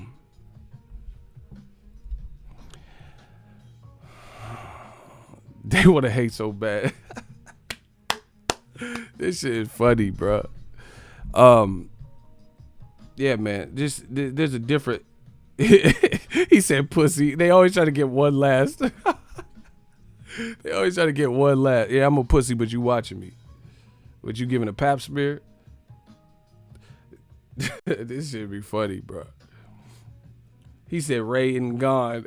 Bars. Bro, they mad. They mad as fuck. Anyway, Lomachenko. See, this is the thing. These companies, they act like the American dollar and the American market, the black market, is not there. But it's there, bro. Gervonta Tank Davis, Deontay Wilder. Like, these are like products of America that are fully relevant. They try so hard to make all these other fighters from different regions, who some of them are badass, some of them are really good, but you have to resonate with the people. You could try your best to try to make that not a fact, but that's just how it's just like my channel. I don't care. I don't need a bunch of cosign. I don't need to work for ESPN. You can't take away from the fact that we earned it out the mud and people fuck with the channel and people super channel. They super chat my channel, you know, so you can try to get your own podcast and, you know, you could be a big box with DAZN and have your own show. That don't make you larger than me. That don't make you resonate with the people. That don't make you the people's champ like me. That don't make you the people's champ like Wilder and Gervonta Tank Davis. Just listen to what I'm saying. Let's use Bob Arum. All the promotion he's given these fighters, you know, a lot of them are Caucasian, where they get all the, you know, every piece, every morsel of major push from the promoter, like Lomachenko and Tyson Fury. All of this that you're doing, and your fighter's still not bigger than what they should be. Like, for example, Al Heyman ain't doing a bunch of interviews bigging up Deontay Wilder. He's pulling strings behind the board and putting opportunities in the lap of Deontay Wilder, and then it's up to Wilder to train hard, stay disciplined, and use those opportunities to get to the next level in, like, lily pads. You know what I'm saying? And Deontay Wilder's growing his brand that way. Meanwhile, Bob Arum, for example, has the ancient way of promoting by just saying this shit. Oh, Tyson Fury, he's like George Foreman mixed with Muhammad Ali and a bit of Tyson. That's why he's named Tyson. You're doing all this, and Tyson Fury still isn't as big as Wilder in America. I'm talking about America, where Tyson Fury's fighting, where he's signed to fight. That's why he's not fighting in the UK, because ESPN America coming, that's where they want him to fight. You did all this. The same thing with Lomachenko. You're doing all of this to say Lomachenko is the best fighter we've ever seen, and he's better than Floyd and Pacquiao and the next Muhammad Ali, and he still ain't bigger than Tank. And Al Heyman ain't even doing all that. Where's the lie? Al Heyman ain't just getting on record saying that Gervonta Tank Davis is better than this and the next Floyd. Al Heyman himself. That shit don't work no more. You're not just gonna just say it and then people resonate with it. That's not how it works, man. You know, you can't just say it and then we just, oh, okay. You know, you have to, people have to feel it. You know, just because someone says a movie's good, we got to watch it and see if we like it. You know, and they're giving the certain fighters like this huge push, like Triple G. HBO gave him a major push, major push, right? And he's about to fight. When he fought Steve Rose, no one was talking about it. He about to fight in 3-4 weeks. Nobody's even talking about Triple G Derevyanchenko. Please let me know. Who's talking about like who did a recent video about Derevyanchenko really breaking down? Who got an exclusive interview with Triple G? You know, like a YouTube channel or something. Triple G or Derenchenko. I'm not even hearing no one really even talk about the fight. Not to say the fight might not be good, maybe it is. But I'm talking about the promotion behind it. They said Triple G is so big, you're supposed to be in the news when you got to fight. I'm not here. I don't see no articles. I don't see really much about Triple G versus Derenchenko. I really don't. And he's fighting in 3-4 weeks. But they spent all this time that's what I'm saying. They instead of embracing what is and what shows like it has the potential to be the goods, they try to manufacture and tell you what it is instead of just kind of going with the flow. You go with the flow of the river. You don't come in and then the river current is going this way and then you try to swim against the opposite way. That's not going to get you where you want. But if you use the natural current of the wave and then that's where you go upstream, then you're making your life easier. So I feel like these companies, in an effort to promote who they want to be the face, not even the most skillful guy, but who they want you to feel is the most skillful guy, they go against the current. They're fighting with the current. Instead of ESPN saying, hey, Terrence Crawford, you the man. You look like you the goods. Here's $108 million. They giving it to Tyson Fury. Now look at their investment. Their investment just got cut the fuck up, and people are saying he was exposed by a guy he wasn't supposed to get exposed to. And then now he's about to fight Wilder on the heels of that, and then he might get knocked out in that fight if Wilder comes through the Luis Ortiz fight. So he's supposed to get 108. You putting all your eggs in that basket, and it's not looking like a safe bet right now. Meanwhile, Terrence Crawford, he want to fight the best. He's showing all the skills in the world. He's grown with the sport. To my knowledge, he's not like excessively partying. I just seen, shout out to my dude Jamel Herring. He just posted a picture, Terrence Crawford with his shirt off and then with their shirt off training. Tyson Fury they said he was gambling after the Otto Wallin fight, which is cool. I'm not here to judge people's life, but I've heard some things behind the scenes. They said Tyson Fury be drinking. I mean, he did like a press speaking with Michelle Joy Phelps and he had a beer. So, that's cool. Get it how you live it. But this is who ESPN is banking on. The guy who, at a height of his career, beating Klitschko, lost it all in downward spiral. So we'll see how that plays out for their investment. I just feel like you got to go with, just like waves, like Bruce Lee said, be like water. You see, you put water into a cup, it becomes the cup. You got to be like water. You going against the waves. You going against the current. That's friction. Go with the wave. Tyson Fury, is he the face of ESPN boxing? Does he look like the guy that's gonna remain undefeated in the heavyweight picture for the next 3-4 fights? Does Crawford look like he's, what I'm saying? You see, you put water into a cup, it becomes the cup. You put water into a teapot, it becomes the tea. That's that Bruce Lee shit, man. I know I'm getting a little too philosophical for y'all, but it's okay. Yeah, man, they just constantly go against the grain. Like Shakur Stevenson looks really talented to me. He looks really talented. You don't hear ESPN blowing him up like they do Lomachenko. Am I lying? And then, truth be told, Shakur Stevenson is younger. He speaks English, so he can identify with just any of America. America's big, right? And he has, to me, a great opportunity, just like Devin Haney and them, to grow with the sport. Lomachenko, his fights are getting tougher, and he's 30, 31-ish. You know what I'm saying? And he only has 15 fights. Why wouldn't you invest in the youth more? You get what I'm saying? You keep telling us Lomachenko's that dude. I would be blowing up Shakur Stevenson like, man, this dude's the truth. Because now you look like a prophet when you've been putting all this energy into someone who looks to be the goods, and then they turn out to be the goods. They putting all this energy into Lomachenko, telling us he's this, and that, and he hasn't really resonated with the populace in terms of beyond boxing. It's funny how that works. Kamal Oz, $2 super chat. Triple G versus Kevin Hart. Yeah, Kevin Hart's recovering from the car accident, but then he's definitely next for Triple G. No, he wasn't ready. Yeah, that's Triple G next opponent, bro. That's because he's a brother. Well, they got to get off that, because at the end of the day, you can't make who you want to be relevant and who you don't want to be relevant. These guys in the suits got to get off that, and I do think race has a lot to do with it for them. They can't swallow pride and be like, oh, this person. It's like they don't want another Floyd Mayweather. These black bastards. I don't want, it's crazy, but that's not how boxing works.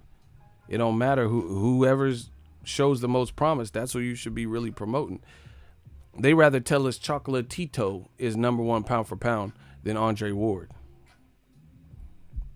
And then old media look dumb as fuck when Chocolatito's getting dropped in the first Sor Rungvisai fight. Then he has a chance to do it better, and then he gets stopped and loses every fucking moment of every round. And you try to tell me he was better than Dre Ward, who had a close fight with Kovalev and then came back and stopped Kovalev. On top of the Super Sick. Chocolatito was fighting a bunch of motherfuckers you've never even heard of, like Boo Boy, Jenkins, and bro, nobody even knew them little weight class and noodle weight and all them shit. Come on, bro. Majority of Chocolatito's whole career, you don't even know who the fuck he was fighting. You fell into the propaganda machine and the hype. Chocolatito's cool. He's a good fighter. But come on, you don't. Chocolatito fought a dude named Valentin Leon, and his record was horrible. He had like I'm going to show y'all. Y'all piss me off now. And this is off the top of my head. How do I know this shit? I am boxing. I told y'all. Smash the like button. Motherfucker, I am boxing. Watch. So keep in mind, this is before now no one even talks about Chocolatito. You see how old media, this how fake old media is. You see how quick they give up on their people. Now they talking about Tyson Fury might not be the same. And you see how quick they give up on the people that they told you was the truth. Meanwhile, I told y'all Errol Spence, Terrence Crawford, Wilder was the truth, David Benavidez, and I'm still screaming the same thing. The people they said was the truth, they all of a sudden stop promoting them. Come on, bro. Because they take a lot. Man, these dudes, come on, bro. Watch.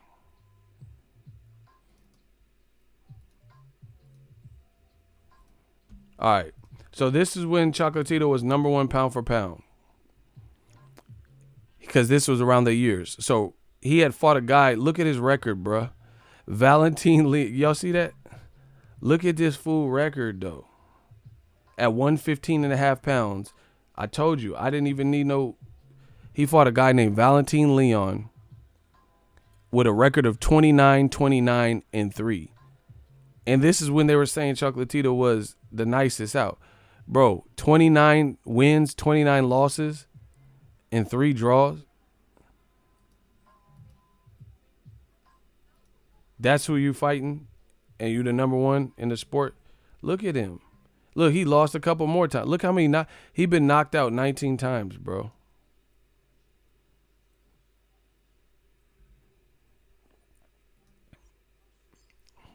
He been knocked out 19 times.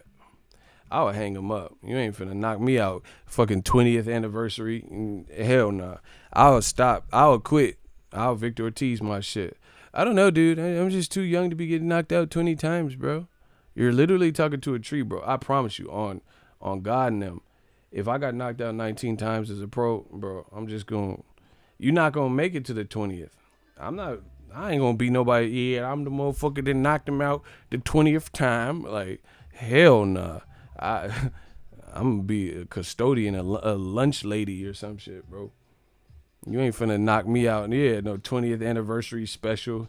Yeah, for this commemorative 20th knockout, I had to knock out your boy Eagle. Nah, bro. Nah, I ain't gonna be the 20th knockout. You ain't getting that. We gotta stop. I'm not an enabler like that. All good things must come to an end. Looking at it. You ain't finna knock me out the 20th time. You can't have no dub on the knockout column, bro.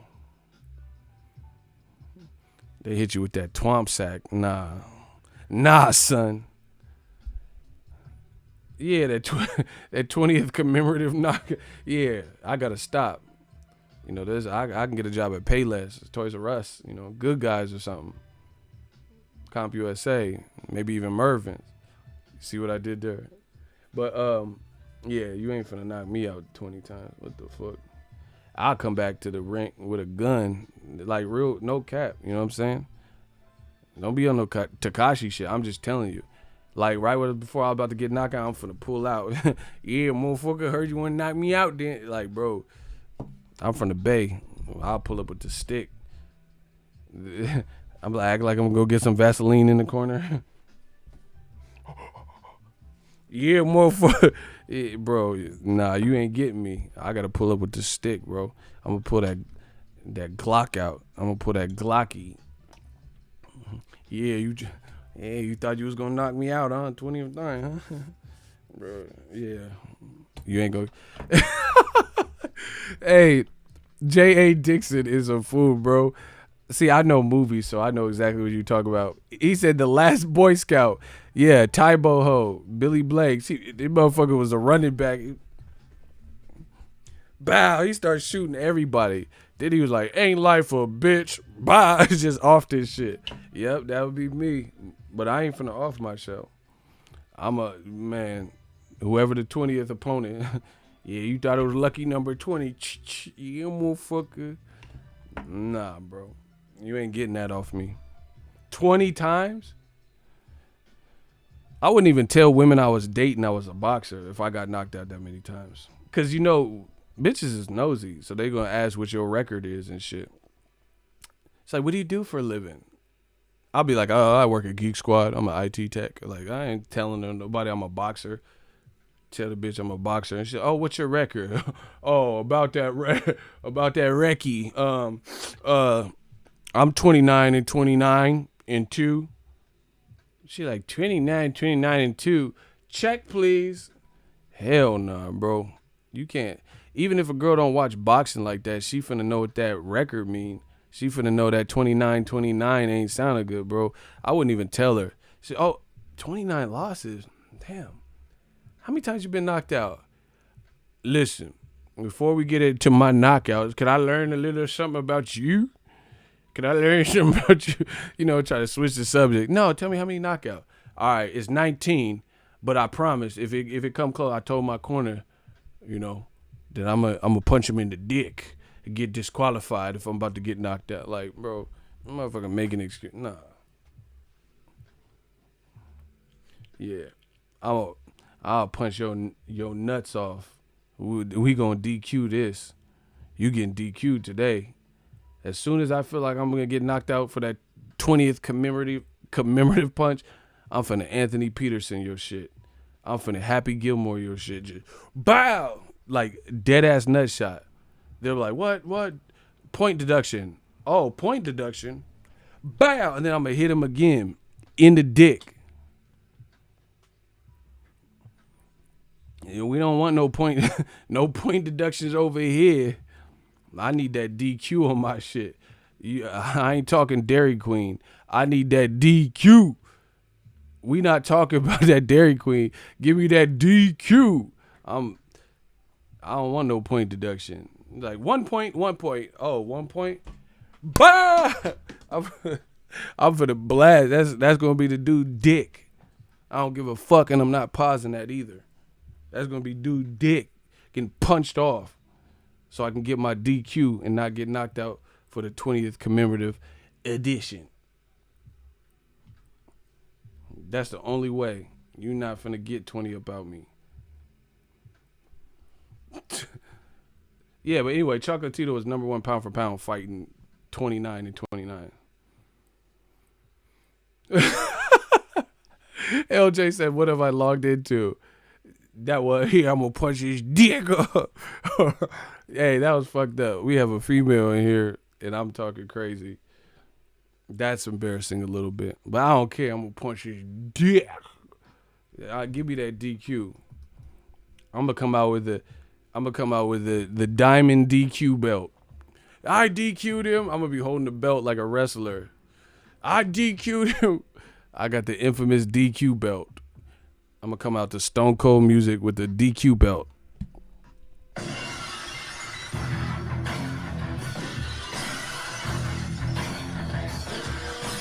Dude. Bro, give me that DQ belt. I'm gonna walk out with that D-Lo Brown neck and shit.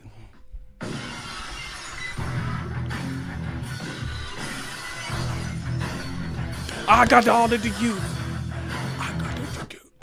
I'm the DQ god. Oh my god. I'm out of here. I'm the DQ god. You ain't gonna get no 20 off me.